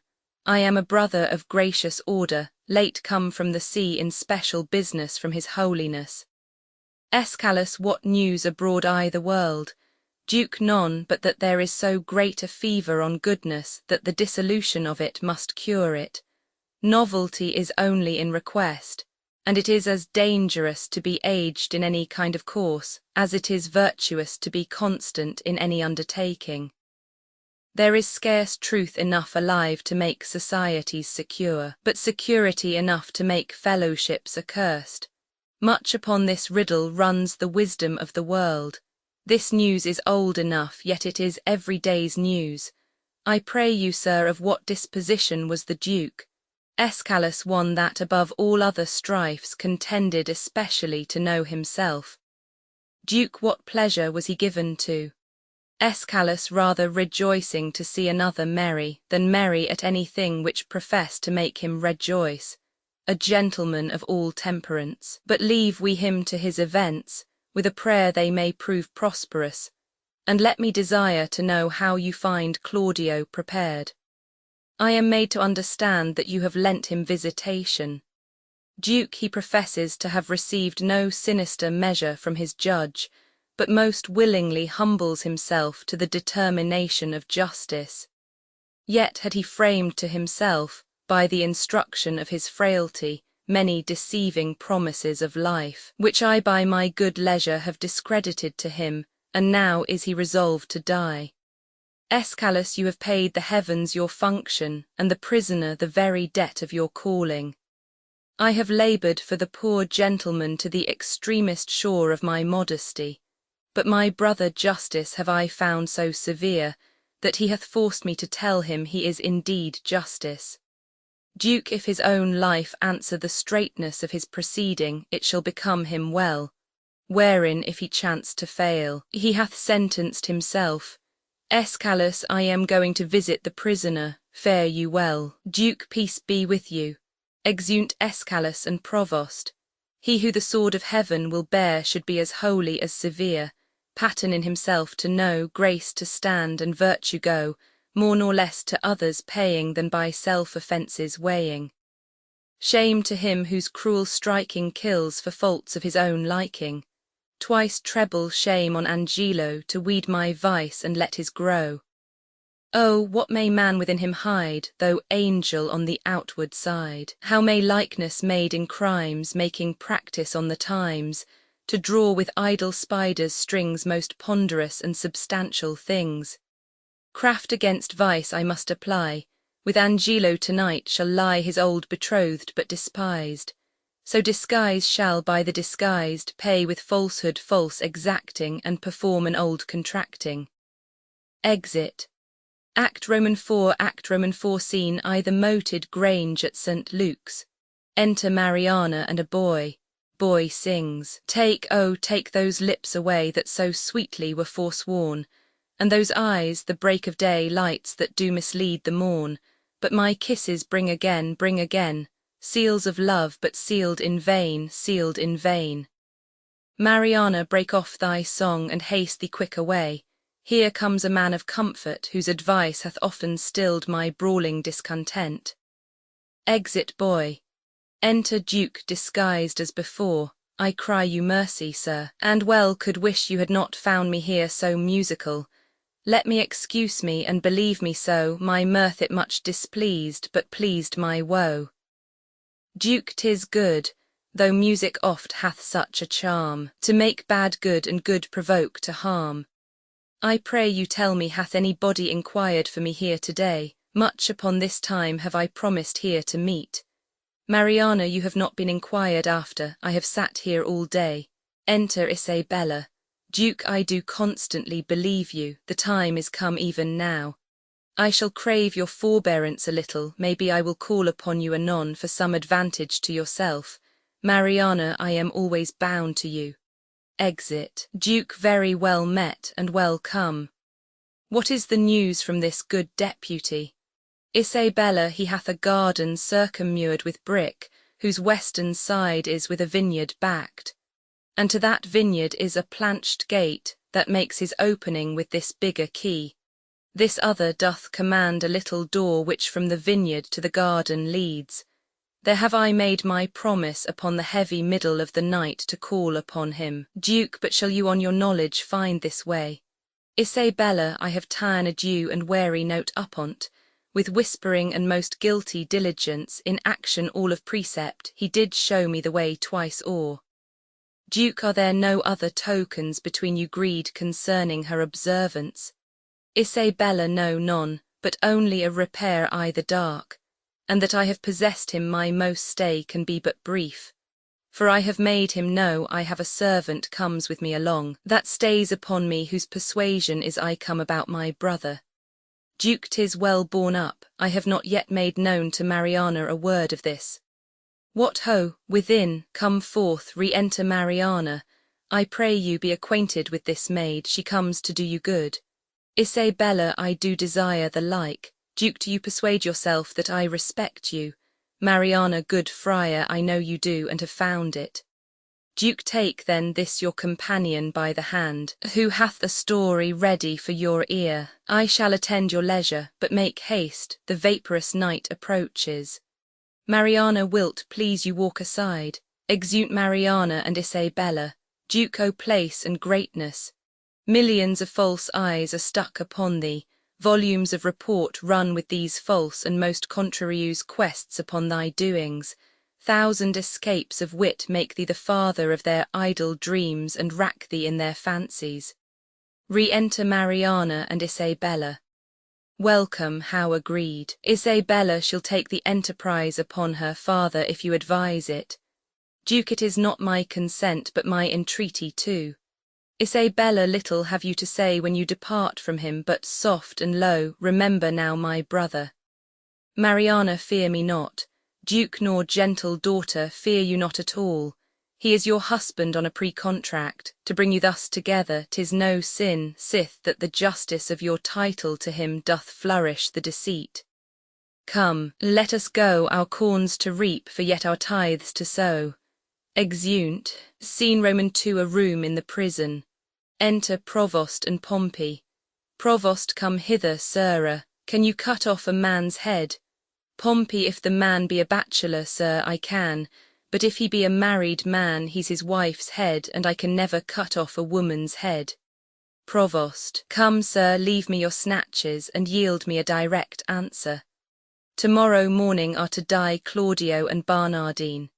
Here is in our prison a common executioner, who in his office lacks a helper. If you will take it on you to assist him, it shall redeem you from your gyves. If not, you shall have your full time of imprisonment and your deliverance with an unpitied whipping, for you have been a notorious bawd. Pompey, sir, I have been an unlawful bawd time out of mind, but yet I will be content to be a lawful hangman. I would be glad to receive some instruction from my fellow partner. Provost, what, ho, Abhorson, where's Abhorson there? Enter Abhorson. Abhorson do you call, sir? Provost, sirrah, here's a fellow will help you tomorrow in your execution. If you think it meet, compound with him by the year and let him abide here with you. If not, use him for the present and dismiss him. He cannot plead his estimation with you. He hath been aboard. Abhorson aboard, sir. Fie upon him, he will discredit our mystery. Provost, go to, sir, you weigh equally, a feather will turn the scale. Exit. Pompey, pray, sir, by your good favour, for surely, sir, a good favour you have, but that you have a hanging look. Do you call, sir, your occupation a mystery? Abhorson, I, sir. A mystery Pompey painting, sir, I have heard say is a mystery. And your whores, sir, being members of my occupation, using painting, do prove my occupation a mystery. But what mystery there should be in hanging if I should be hanged, I cannot imagine. Abhorson, sir, it is a mystery. Pompey, proof. Abhorson, every true man's apparel fits your thief. If it be too little for your thief, your true man thinks it big enough. If it be too big for your thief thinks it little enough. So every true man's apparel fits your thief. Re-enter Provost. Provost, are you agreed? Pompey, sir, I will serve him, for I do find your hangman is a more penitent trade than your bawd. He doth oftener ask forgiveness. Provost, you, sirrah, provide your block and your axe tomorrow 4 o'clock. Abhorson, come on board, I will instruct thee in my trade, follow. Pompey, I do desire to learn, sir, and I hope if you have occasion to use me for your own turn, you shall find me yare. For truly, sir, for your kindness I owe you a good turn. Provost, call hither Barnardine and Claudio. Exeunt Pompey and Abhorson. The one has my pity, not a jot the other, being a murderer though he were my brother. Enter Claudio. Look, here's the warrant, Claudio, for thy death. 'Tis now dead midnight, and by 8 tomorrow thou must be made immortal. Where's Barnardine? Claudio, as fast locked up in sleep as guiltless labour when it lies starkly in the traveller's bones, he will not wake. Provost, who can do good on him? Well, go, prepare yourself, knocking within, but hark, what noise, heaven give your spirits comfort. Exit Claudio, by and by, I hope it is some pardon or reprieve for the most gentle Claudio. Enter Duke disguised as before, welcome father. Duke, the best and wholesomest spurts of the night envelope you, good Provost, who called here of late, Provost none since the curfew rung. Duke, not Isabel, Provost, no. Duke, they will then eret be long. Provost, what comfort is for Claudio? Duke, there's some in hope. Provost, it is a bitter deputy. Duke, not so, not so. His life is paralleled even with the stroke and line of his great justice. He doth with holy abstinence subdue that in himself which he spurs on his power to qualify in others. Were he mealed with that which he corrects, then were he tyrannous, but this being so, he's just. Knocking within, now are they come, exit provost. This is a gentle provost, seldom when the steeled jailer is the friend of men. Knocking within, how now, what noise, that spirits possessed with haste that wounds the unsisting postern with these strokes?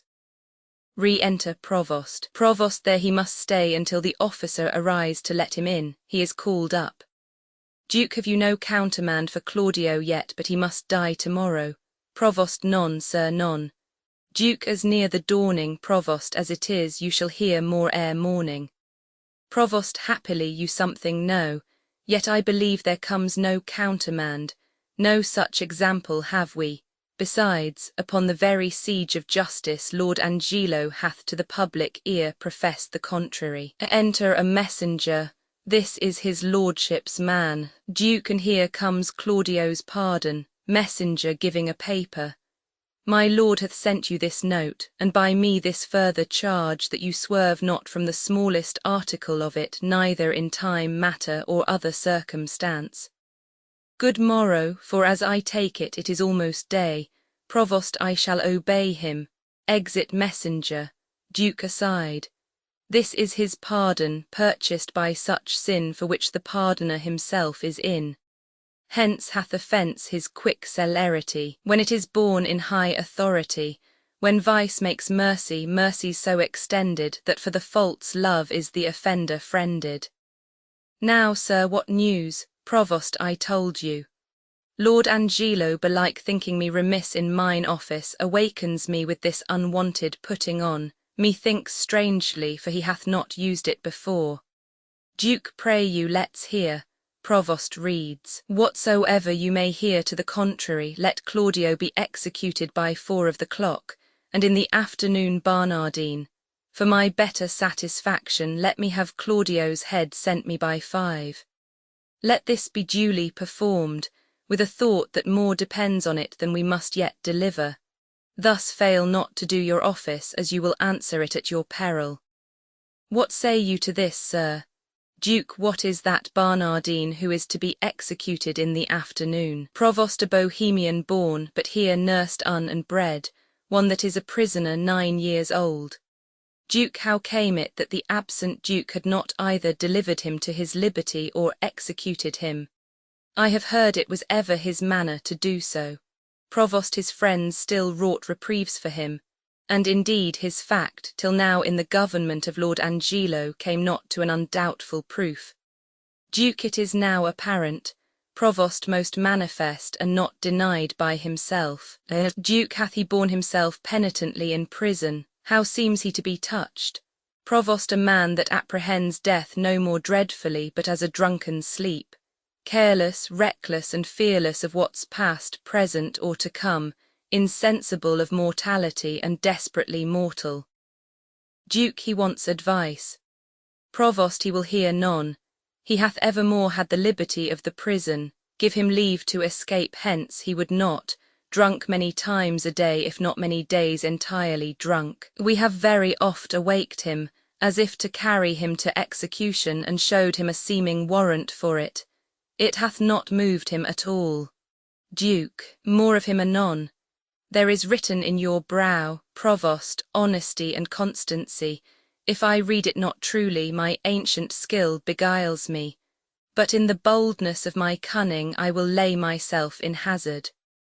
Claudio, whom here you have warrant to execute, is no greater forfeit to the law than Angelo, who hath sentenced him.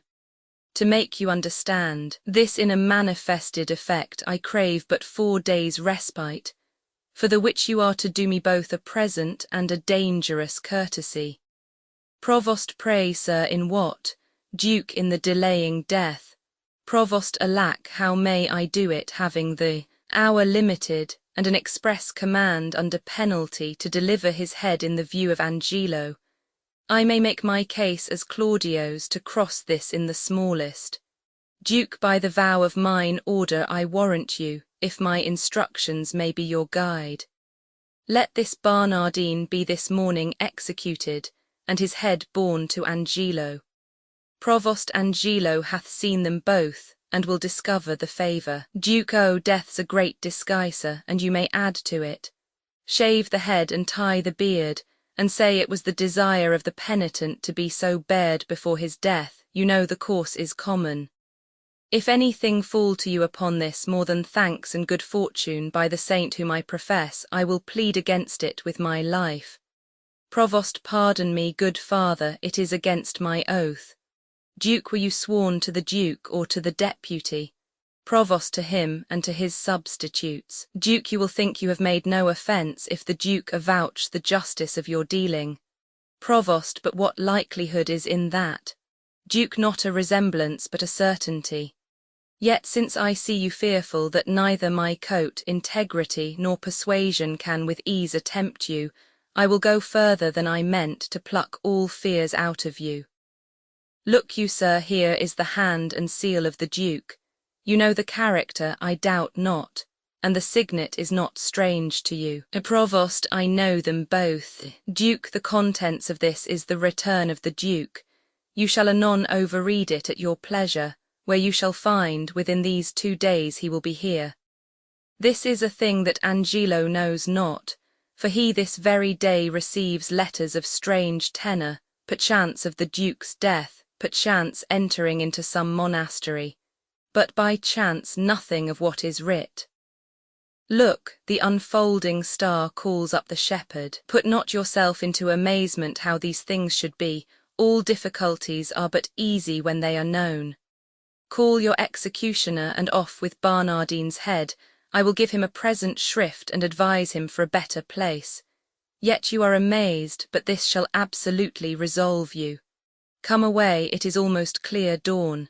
Exeunt, scene Roman 3, another room in the same. Enter Pompey.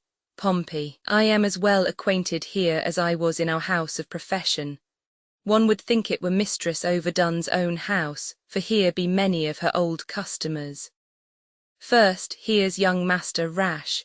He's in for a commodity of brown paper and old ginger, £69 17, of which he made 5 marks ready money. Marry, then ginger was not much in request, for the old women were all dead. Then is there here one Master Caper, at the suit of Master Threepile the mercer, for some 4 suits of peach-coloured satin, which now peaches him a beggar. Then have we here young Daisy, and young Master Deepvow, and Master Copperspur, and Master Starvelackey the rapier and dagger man, and young Dropare that killed Lusty Pudding, and Master Forthlight the tilter, and brave Master Shooty the great traveller, and wild Halfcan that stabbed pots, and I think 40 more, all great doers in our trade, and are now for the Lord's sake. Enter Abhorsen. Abhorsen, sirrah, bring Barnardine hither. Pompey, Master Barnardine, you must rise and be hanged. Master Barnardine. Abhorsen, what ho, Barnardine, Barnardine within, a pox o' your throats, who makes that noise there, what are you? Pompey, your friends, sir, the hangman, you must be so good, sir, to rise and be put to death. Barnardine within. Away, you rogue, away, I am sleepy. Abhorsen, tell him he must awake, and that quickly too. Pompey, pray, Master Barnardine, awake till you are executed, and sleep afterwards. Abhorsen, go in to him and fetch him out. Pompey, he is coming, sir, he is coming, I hear his straw rustle. Abhorsen, is the axe upon the block, sirrah? Pompey, very ready, sir, enter Barnardine. Barnardine, how now, Abhorsen, what's the news with you? Abhorsen, truly, sir, I would desire you to clap into your prayers, for look you, the warrant's come. Barnardine, you rogue, I have been drinking all night, I am not fitted for't. Pompey, oh, the better, sir, for he that drinks all night, and is hanged betimes in the morning, may sleep the sounder all the next day. Abhorsen, look you, sir, here comes your ghostly father, do we jest now, think you? Enter Duke, disguised as before. Duke, sir, induced by my charity, and hearing how hastily you are to depart, I am come to advise you, comfort you, and pray with you. Barnardine, friar, not I have been drinking hard all night, and I will have more time to prepare me, or they shall beat out my brains with billets. I will not consent to die this day, that's certain. Duke, oh, sir, you must, and therefore I beseech you look forward on the journey you shall go. Barnardine, I swear I will not die today for any man's persuasion. Duke, but hear you. Barnardine, not a word. If you have anything to say to me, come to my ward, for thence will not I today. Exit. Duke, unfit to live or die, O gravel heart. After him, fellows, bring him to the block. Exeunt Abhorsen and Pompey. Enter Provost. Provost, now, sir, how do you find the prisoner? Duke, a creature unprepared, unmeet for death, and to transport him in the mind he is were damnable. Provost, here in the prison, father, there died this morning of a cruel fever one Ragozine, a most notorious pirate, a man of Claudio's years, his beard and head just of his colour. What if we do omit this reprobate till he were well inclined, and satisfy the deputy with the visage of Ragozine, more like to Claudio? Duke, oh, 'tis an accident that heaven provides. Dispatch it presently, the hour draws on prefixed by Angelo. See this be done and sent according to command, whiles I persuade this rude wretch willingly to die. Provost, this shall be done, good father, presently. But Barnardine must die this afternoon, and how shall we continue Claudio to save me from the danger that might come if he were known alive? Duke, let this be done. Put them in secret holds, both Barnardine and Claudio. Ere twice the sun hath made his journal greeting to the under generation, you shall find your safety manifested. Provost, I am your free dependent. Duke, quick, dispatch and send the head to Angelo. Exit Provost. Now will I write letters to Angelo, the Provost, he shall bear them, whose contents shall witness to him I am near at home, and that by great injunctions I am bound to enter publicly. Him I'll desire to meet me at the consecrated fount a league below the city, and from thence by cold gradation and well-balanced form we shall proceed with Angelo. Re-enter Provost. Provost, here is the head, I'll carry it myself. Duke, convenient is it? Make a swift return, for I would commune with you of such things that want no ear but yours. Provost, I'll make all speed. Exit. Isabella within. Peace, ho, be here, Duke, the tongue of Isabel. She's come to know if yet her brother's pardon be come hither, but I will keep her ignorant of her good to make her heavenly comforts of despair when it is least expected. Enter Isabella. Isabella, ho, by your leave, Duke, good morning to you, fair and gracious daughter. Isabella, the better, given me by so holy a man, hath yet the deputy sent my brother's pardon. Duke, he hath released him, Isabel, from the world, his head is off and sent to Angelo. Isabella, nay, but it is not so. Duke, it is no other, show your wisdom, daughter, in your close patience. Isabella, oh, I will to him and pluck out his eyes. Duke, you shall not be admitted to his sight. Isabella, unhappy Claudio, wretched Isabel, injurious world, most damned Angelo. Duke, this nor hurts him nor profits you a jot. Forbear it therefore, give your cause to heaven. Mark what I say, which you shall find by every syllable a faithful verity. The Duke comes home tomorrow. Nay, dry your eyes. One of our convent and his confessor gives me this instance. Already he hath carried notice to Escalus and Angelo, who do prepare to meet him at the gates, there to give up their power. If you can, pace your wisdom in that good path that I would wish it go, and you shall have your bosom on this wretch. Grace of the Duke, revenges to your heart and general honour. Isabella, I am directed by you. Duke, this letter then to Friar Peter give. 'Tis that he sent me of the Duke's return. Say by this token I desire his company at Mariana's house tonight. Her cause and yours I'll perfect him withal, and he shall bring you before the Duke, and to the head of Angelo accuse him home and home. For my poor self I am combined by a sacred vow and shall be absent. Wend you with this letter, command these fretting waters from your eyes with a light heart, trust not my holy order if I pervert your course. Who's here? Enter Lucio. Lucio, good even. Friar, where's the Provost? Duke not within, sir. Lucio, O pretty Isabella, I am pale at mine heart to see thine eyes so red. Thou must be patient. I am fain to dine and sup with water and bran. I dare not for my head fill my belly, one fruitful meal would set me tot, but they say the Duke will be here tomorrow. By my troth, Isabel, I loved thy brother. If the old fantastical Duke of Dark Corners had been at home, he had lived. Exit Isabella. Duke, sir, the Duke is marvellous little beholding to your reports, but the best is he lives not in them. Lucio Friar, thou knowest not the Duke so well as I do, he's a better woodman than thou takest him for. Duke, well, you'll answer this one day, fare ye well. Lucio, nay, tarry, I'll go along with thee, I can tell thee pretty tales of the Duke. Duke, you have told me too many of him already, sir, if they be true, if not true, none were enough. Lucio, I was once before him for getting a wench with child. Duke, did you such a thing? Lucio, yes, marry, did I, but I was fain to forswear it, they would else have married me to the rotten meddler. Duke, sir, your company is fairer than honest, rest you well. Lucio, by my troth, I'll go with thee to the lane's end, if bawdy talk offend you, we'll have very little of it. Nay, friar, I am a kind of burr, I shall stick. Exeunt. Scene Roman for a room in Angelo's house. Enter Angelo and Escalus. Escalus every letter he hath writ hath disvouched other. Angelo in most uneven and distracted manner. His actions show much like to madness. Pray heaven his wisdom be not tainted.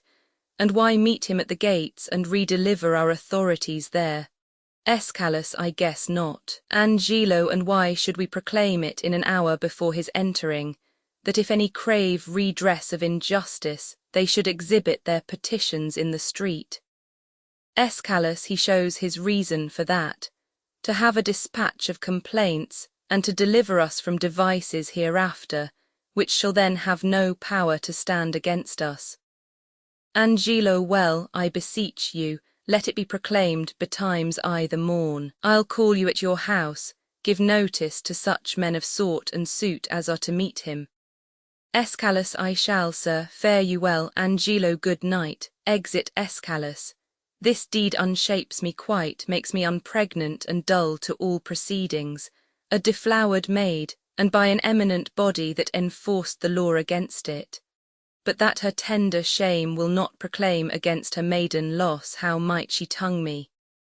Yet reason dares her no, for my authority bears of a credent bulk, that no particular scandal once can touch, but it confounds the breather. He should have lived, save that riotous youth with dangerous sense might in the times to come have ta'en revenge, by so receiving a dishonoured life with ransom of such shame.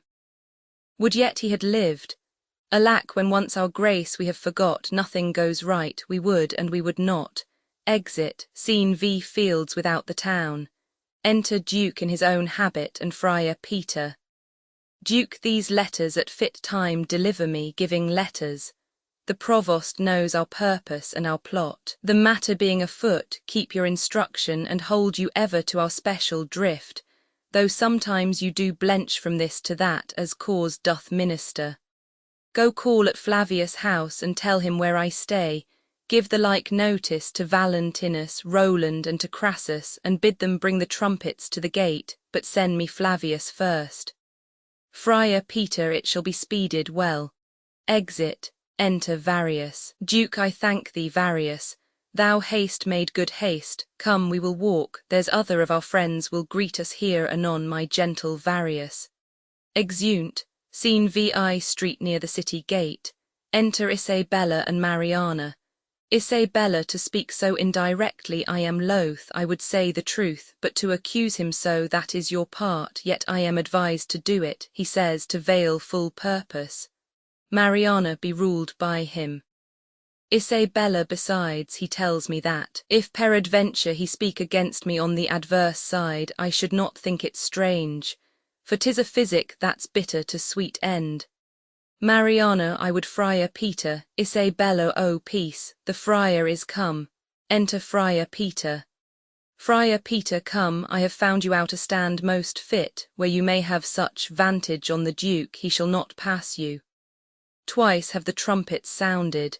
The generous and gravest citizens have hent the gates, and very near upon the Duke is entering, therefore hence away, exeunt. Act v scene I the city gate. Mariana veiled Isabella and Friar Peter at their stand.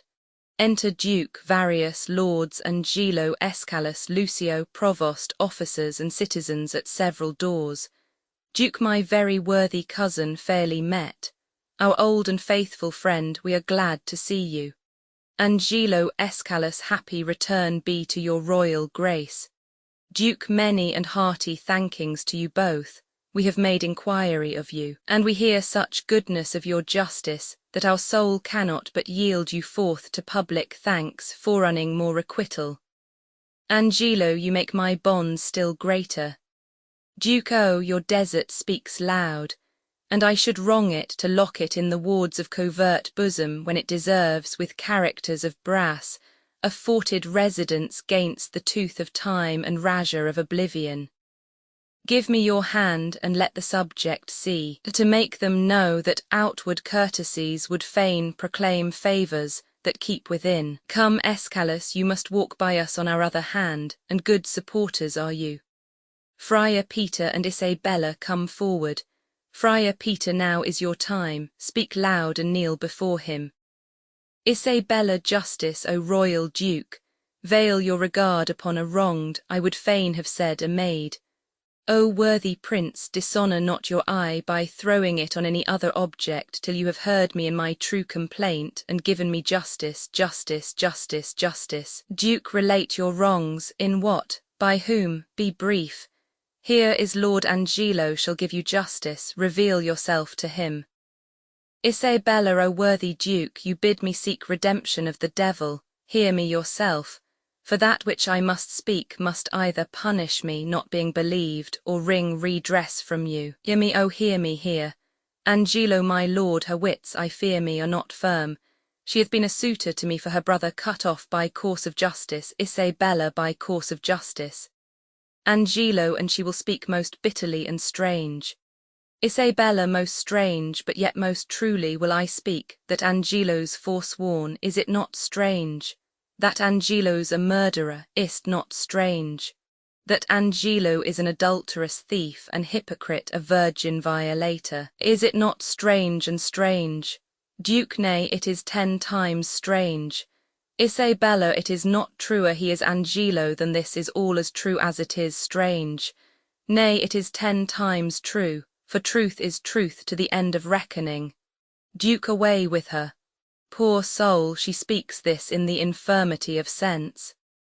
Isabella, O prince, I conjure thee, as thou believest there is another comfort than this world, that thou neglect me not, with that opinion that I am touched with madness. Make not impossible that which but seems unlike. 'Tis not impossible but one, the wickedst caitiff on the ground, may seem as shy, as grave, as just, as absolute as Angelo. Even so may Angelo in all his dressings, characts, titles, forms, be an arch-villain. Believe it, royal prince, if he be less he's nothing, but he's more had I more name for badness. Duke, by mine honesty, if she be mad, as I believe no other, her madness hath the oddest frame of sense, such a dependency of thing on thing as e'er I heard in madness. Isabella, O gracious Duke, harp not on that, nor do not banish reason for inequality, but let your reason serve to make the truth appear where it seems hid, and hide the false seems true. Duke, many that are not mad have, sure, more lack of reason. What would you say? Isabella, I am the sister of one Claudio, condemned upon the act of fornication to lose his head. Condemned by Angelo, I, in probation of a sisterhood, was sent to by my brother, one Lucio as then the messenger. Lucio, that's I, an't like your grace. I came to her from Claudio, and desired her to try her gracious fortune with Lord Angelo for her poor brother's pardon. Isabella, that's he indeed. Duke, you were not bid to speak. Lucio, no, my good lord, nor wished to hold my peace. Duke, I wish you now then, pray you take note of it, and when you have a business for yourself, pray heaven you then be perfect. Lucio, I warrant your honour. Duke, the warrants for yourself take heed tot. Isabella, this gentleman told somewhat of my tale, Lucio right. Duke, it may be right, but you are I the wrong to speak before your time. Proceed. Isabella, I went to this pernicious caitiff deputy. Duke, that's somewhat madly spoken. Isabella, pardon it, the phrase is to the matter. Duke mended again. The matter, proceed. Isabella, in brief, to set the needless process by, how I persuaded, how I prayed and kneeled, how he refelled me and how I replied, for this was of much length. The vile conclusion I now begin with grief and shame to utter. He would not, but by gift of my chaste body to his concupiscible intemperate lust, release my brother. And after much debatement, my sisterly remorse confutes mine honour, and I did yield to him. But the next morn betimes, his purpose surfeiting, he sends a warrant for my poor brother's head. Duke, this is most likely. Isabella, oh, that it were as like as it is true. Duke, by heaven, fond wretch, thou know'st not what thou speak'st, or else thou art suborned against his honour in hateful practice. First, his integrity stands without blemish. Next, it imports no reason that with such vehemency he should pursue faults proper to himself. If he had so offended, he would have weighed thy brother by himself, and not have cut him off. Someone hath set you on. Confess the truth, and say by whose advice thou camest here to complain. Isabella, and is this all? Then, O you blessed ministers above, keep me in patience, and with ripened time unfold the evil which is here wrapped up in countenance. Heaven shield your grace from woe, as I, thus wronged, hence unbelieved go. Duke, I know you'ld fain be gone, an officer to prison with her, shall we thus permit a blasting and a scandalous breath to fall on him so near us? This needs must be a practice. Who knew of your intent and coming hither? Isabella, one that I would were here, Friar Lodowick. Duke, a ghostly father, belike. Who knows that Lodowick? Lucio, my lord, I know him, 'tis a meddling friar, I do not like the man. Had he been lay, my lord, for certain words he spake against your grace in your retirement, I had swinged him soundly. Duke, words against me. This is a good friar, belike, and to set on this wretched woman here against our substitute. Let this friar be found. Lucio, but yesternight, my lord, she and that friar, I saw them at the prison, a saucy friar, a very scurvy fellow. Friar Peter, blessed be your royal grace. I have stood by, my lord, and I have heard your royal ear abused. First hath this woman most wrongfully accused your substitute, who is as free from touch or soil with her as she from one ungot. O Duke, we did believe no less. Know you that Friar Lodowick that she speaks of? Friar Peter, I know him for a man divine and holy, not scurvy nor a temporary meddler as he's reported by this gentleman, and on my trust a man that never yet did, as he vouches, misreport your grace. Lucio, my lord, most villainously believe it. Friar Peter, well, he in time may come to clear himself, but at this instant he is sick, my lord, of a strange fever. Upon his mere request, being come to knowledge that there was complaint intended gainst Lord Angelo, came I hither to speak as from his mouth. What he doth know is true and false, and what he with his oath and all probation will make up full clear whensoever he's convented. First, for this woman to justify this worthy nobleman so vulgarly and personally accused, her shall you hear disprove to her eyes till she herself confess it. Duke, good friar, let's hear it. Isabella is carried off guarded, and Mariana comes forward. Do you not smile at this, Lord Angelo? O heaven, the vanity of wretched fools, give us some seats. Come, cousin Angelo, in this I'll be impartial, be you judge of your own cause. Is this the witness, friar? First let her show her face, and after speak. Mariana, pardon, my lord, I will not show my face until my husband bid me.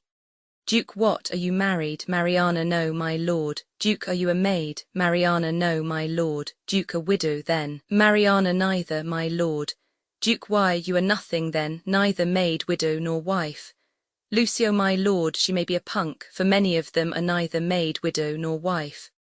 Duke, silence that fellow, I would he had some cause to prattle for himself. Lucio, well, my lord, Mariana, my lord, I do confess I ne'er was married, and I confess besides I am no maid. I have known my husband, yet my husband knows not that ever he knew me. Lucio, he was drunk then. My lord, it can be no better. Duke, for the benefit of silence, would thou wert so too. Lucio, well, my lord, Duke, this is no witness for Lord Angelo. Mariana, now I come tot, my lord, she that accuses him of fornication in self-same manner doth accuse my husband, and charges him, my lord, with such a time when I'll depose I had him in mine arms with all the effect of love. Angelo, charges she more than me, Mariana, not that I know. Duke, no, you say your husband. Mariana, why? Just, my lord, and that is Angelo, who thinks he knows that he ne'er knew my body, but knows he thinks that he knows Isabel's. Angelo, this is a strange abuse, let's see thy face. Mariana, my husband bids me, now I will unmask, unveiling. This is that face, thou cruel Angelo, which once thou swearest was worth the looking on. This is the hand which, with a vowed contract, was fast belocked in thine. This is the body that took away the match from Isabel, and did supply thee at thy garden house in her imagined person. Duke, know you this woman? Lucio, carnally, she says. Duke, sirrah, no more. Lucio, enough, my lord. Angelo, my lord, I must confess I know this woman. And 5 years since there was some speech of marriage betwixt myself and her, which was broke off partly for that her promised proportions came short of composition, but in chief for that her reputation was disvalued in levity. Since which time of 5 years I never spake with her, saw her, nor heard from her, upon my faith and honour. Mariana, noble prince, as there comes light from heaven and words from breath, as there is sense in truth and truth in virtue, I am affianced this man's wife as strongly as words could make up vows. And my good lord, but Tuesday night last gone in's garden house he knew me as a wife. As this is true, let me in safety raise me from my knees, or else for ever be confixed here a marble monument. Angelo, I did but smile till now, good my lord, give me the scope of justice, my patience here is touched. I do perceive these poor informal women are no more but instruments of some more mightier member that sets them on. Let me have way, my lord, to find this practice out. Duke, I, with my heart, and punish them to your height of pleasure. Thou foolish friar, and thou pernicious woman, compact with her that's gone, think'st thou thy oaths, though they would swear down each particular saint, were testimonies against his worth and credit that's sealed in approbation? You, Lord Escalus, sit with my cousin, lend him your kind pains to find out this abuse whence 'tis derived. There is another friar that set them on, let him be sent for. Friar Peter would he were here, my lord, for he indeed hath set the women on to this complaint. Your provost knows the place where he abides, and he may fetch him. Duke, go do it instantly. Exit provost. And you, my noble and well-warranted cousin, whom it concerns to hear this matter forth, do with your injuries as seems you best in any chastisement. I for a while will leave you, but stir not you till you have well determined upon these slanderers. Escalus, my lord, will do it throughly. Exit Duke. Signia, Lucio, did not you say you knew that friar Lodowick to be a dishonest person? Lucio, cuculus non facit monachum, honest in nothing but in his clothes, and one that hath spoke most villainous speeches of the Duke. Escalus, we shall entreat you to abide here till he come and enforce them against him. We shall find this friar a notable fellow. Lucio, as any in Vienna, on my word. Escalus, call that same Isabel here once again, I would speak with her. Exit an attendant. Pray you, my lord, give me leave to question, you shall see how I'll handle her. Lucio, not better than he by her own report. Escalus, say you. Lucio, marry, sir, I think if you handled her privately she would sooner confess, perchance publicly she'll be ashamed. Escalus, I will go darkly to work with her. Lucio, that's the way, for women are light at midnight. Re-enter officers with Isabella, and Provost with the Duke in his friar's habit. Escalus, come on, mistress, here's a gentlewoman denies all that you have said. Lucio, my lord, here comes the rascal I spoke of, here with the Provost. Escalus, in very good time, speak not you to him till we call upon you. Lucio, mum. Escalus, come, sir. Did you set these women on to slander Lord Angelo? They have confessed you did. Duke, 'tis false.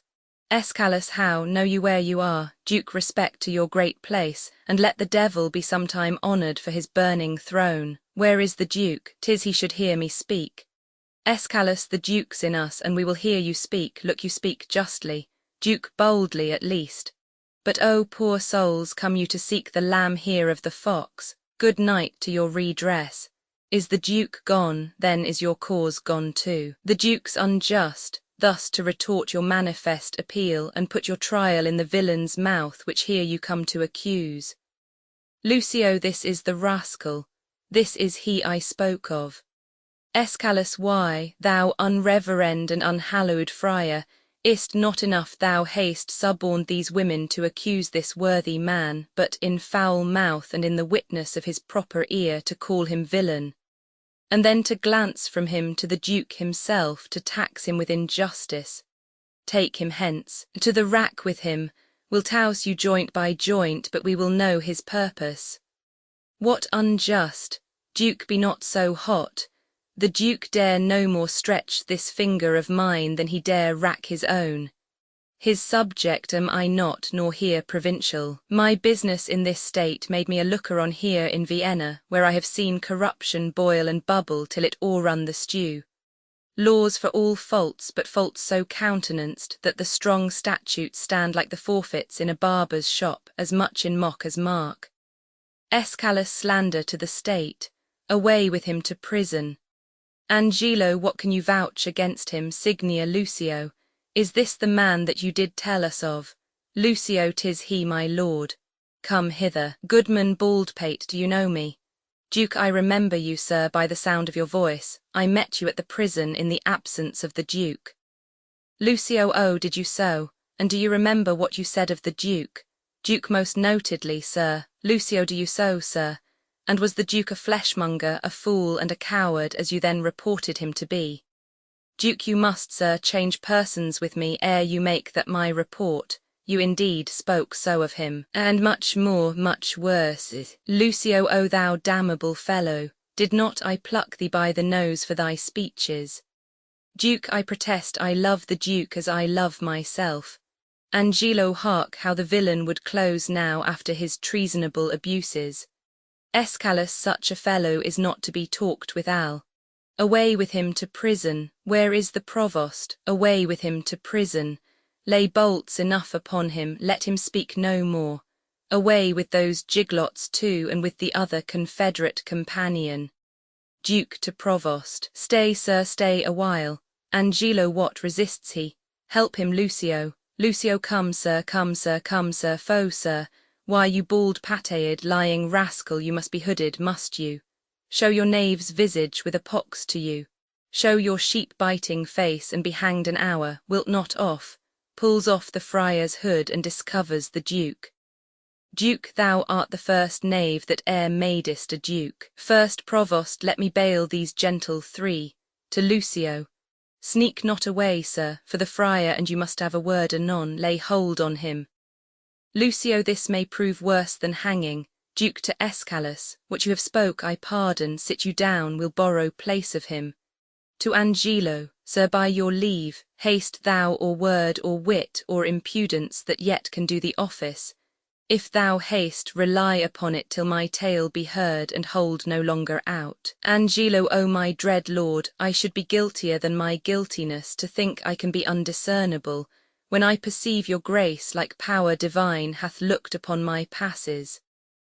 Then, good prince, no longer session hold upon my shame, but let my trial be mine own confession. Immediate sentence then and sequent death is all the grace I beg. Duke, come hither, Mariana.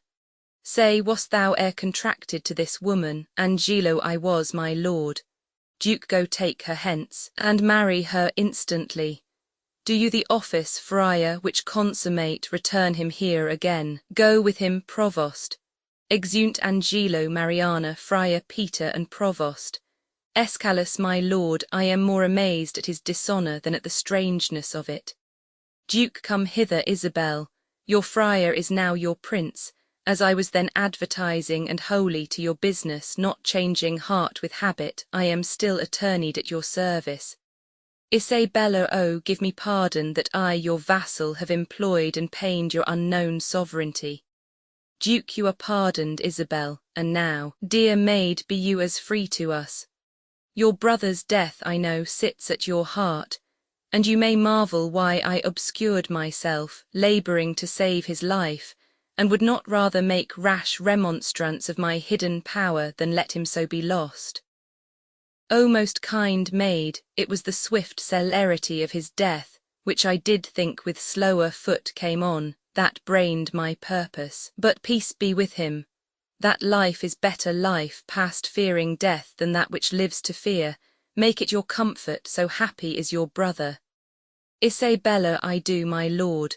Re-enter Angelo, Mariana, Friar Peter and Provost. Duke, for this new married man approaching here, whose salt imagination yet hath wronged your well-defended honour, you must pardon for Mariana's sake.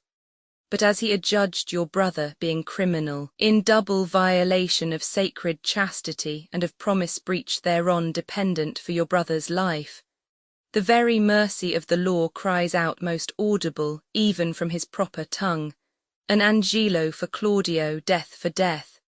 Haste still pays haste, and leisure answers leisure, like doth quit like, and measure still for measure. Then, Angelo, thy faults thus manifested, which, though thou wouldst deny, denies thee vantage. We do condemn thee to the very block where Claudio stooped to death, and with like haste. Away with him, Mariana, O my most gracious lord, I hope you will not mock me with a husband. Duke, it is your husband mocked you with a husband. Consenting to the safeguard of your honour, I thought your marriage fit. Else imputation, for that he knew you, might reproach your life and choke your good to come. For his possessions, although by confiscation they are ours, we do in state and widow you withal, to buy you a better husband. Mariana, O my dear lord, I crave no other, nor no better man. Duke, never crave him, we are definitive. Mariana, gentle my liege, kneeling. Duke, you do but lose your labour. Away with him to death, to Lucio. Now, sir, to you. Mariana, O my good lord, sweet Isabel, take my part, lend me your knees, and all my life to come I'll lend you all my life to do you service. Duke, against all sense you do importune her. Should she kneel down in mercy of this fact, her brother's ghost his paved bed would break, and take her hence in horror. Mariana, Isabel, sweet Isabel, do yet but kneel by me. Hold up your hands, say nothing. I'll speak all. They say best men are moulded out of faults, and for the most become much more the better for being a little bad, so may my husband. O Isabel, will you not lend a knee? Duke, he dies for Claudio's death. Isabella, most bounteous sir, kneeling. Look, if it please you, on this man condemned, as if my brother lived. I partly think a due sincerity governed his deeds till he did look on me. Since it is so, let him not die. My brother had but justice in that he did the thing for which he died. For Angelo his act did not o'ertake his bad intent, and must be buried but as an intent that perished by the way. Thoughts are no subjects, intents but merely thoughts. Mariana, merely, my lord, Duke, your suit's unprofitable, stand up, I say. I have bethought me of another fault. Provost, how came it Claudio was beheaded at an unusual hour? Provost, it was commanded so. Duke, had you a special warrant for the deed? Provost, no, my good lord, it was by private message. Duke, for which I do discharge you of your office, give up your keys. Provost, pardon me, noble lord, I thought it was a fault but knew it not, yet did repent me after more advice. For testimony whereof one in the prison that should by private order else have died I have reserved alive. Duke, what's he? Provost, his name is Barnardine. Duke, I would thou hadst done so by Claudio. Go fetch him hither, let me look upon him. Exit Provost. Escalus, I am sorry, one so learned and so wise as you, Lord Angelo, have still appeared, should slip so grossly, both in the heat of blood and lack of tempered judgment afterward. Angelo, I am sorry that such sorrow I procure, and so deep sticks it in my penitent heart that I crave death more willingly than mercy. 'Tis my deserving, and I do entreat it. Re-enter Provost with Barnardine, Claudio muffled, and Juliet. Duke, which is that Barnardine? Provost, this. My lord, Duke, there was a friar told me of this man. Sirrah, thou art said to have a stubborn soul that apprehends no further than this world, and squarest thy life according. Thou'rt condemned, but for those earthly faults I quit them all, and pray thee take this mercy to provide for better times to come. Friar, advise him, I leave him to your hand. What muffled fellow's that? Provost, this is another prisoner that I saved, who should have died when Claudio lost his head, as like almost to Claudio as himself. Unmuffles Claudio. Duke to Isabella. If he be like your brother, for his sake is he pardoned, and for your lovely sake give me your hand and say you will be mine. He is my brother too, but fitter time for that. By this Lord Angelo perceives he's safe, methinks I see a quickening in his eye. Well, Angelo, your evil quits you well, look that you love your wife, her worth yours. I find an apt remission in myself, and yet here's one in place I cannot pardon. To Lucio, you, sirrah, that knew me for a fool, a coward, one all of luxury, an ass, a madman, wherein have I so deserved of you that you extol me thus? Lucio, faith, my lord, I spoke it but according to the trick. If you will hang me for it, you may, but I had rather it would please you I might be whipped. Duke, whipped first, sir, and hanged after. Proclaim it, Provost, round about the city, is any woman wronged by this lewd fellow? As I have heard him swear himself, there's one whom he begot with child, let her appear, and he shall marry her, the nuptial finished, let him be whipped and hanged.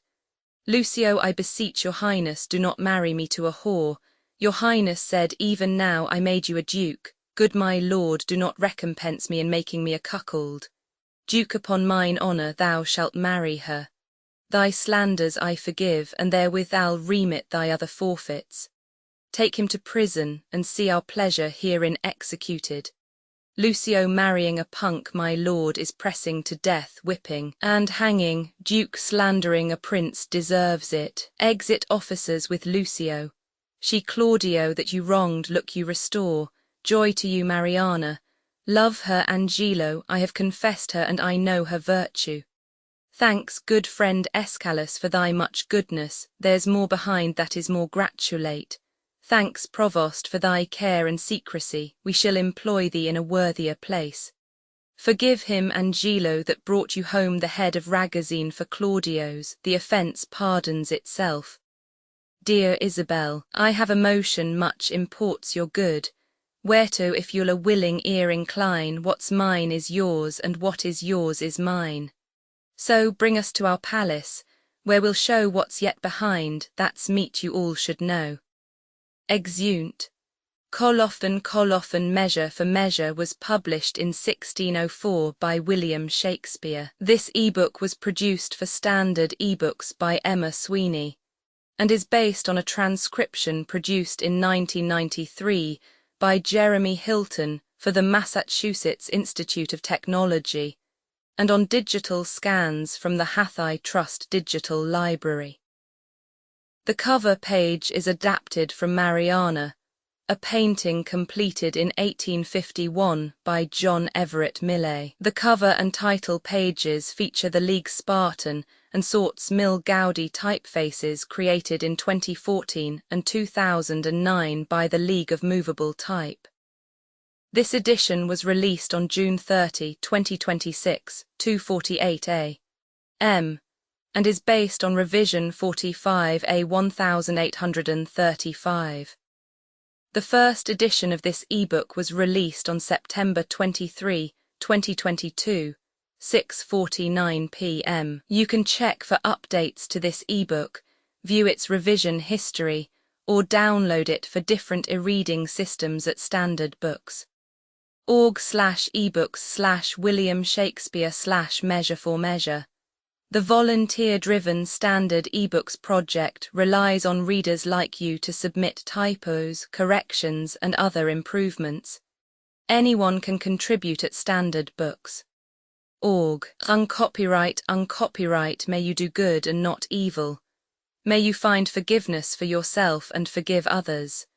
May you share freely, never taking more than you give. Copyright pages exist to tell you that you can't do something. Unlike them, this uncopyright page exists to tell you that the writing and artwork in this ebook are believed to be in the United States public domain. That is, they are believed to be free of copyright restrictions in the United States. The United States public domain represents our collective cultural heritage, and items in it are free for anyone in the United States to do almost anything at all with, without having to get permission. Copyright laws are different all over the world, and the source text or artwork in this ebook may still be copyrighted in other countries. If you're not located in the United States, you must check your local laws before using this ebook. Standard eBooks makes no representations regarding the copyright status of the source text or artwork in this ebook in any country other than the United States. Non-authorship activities performed on items that are in the public domain, so-called sweat of the brow, work, don't create a new copyright.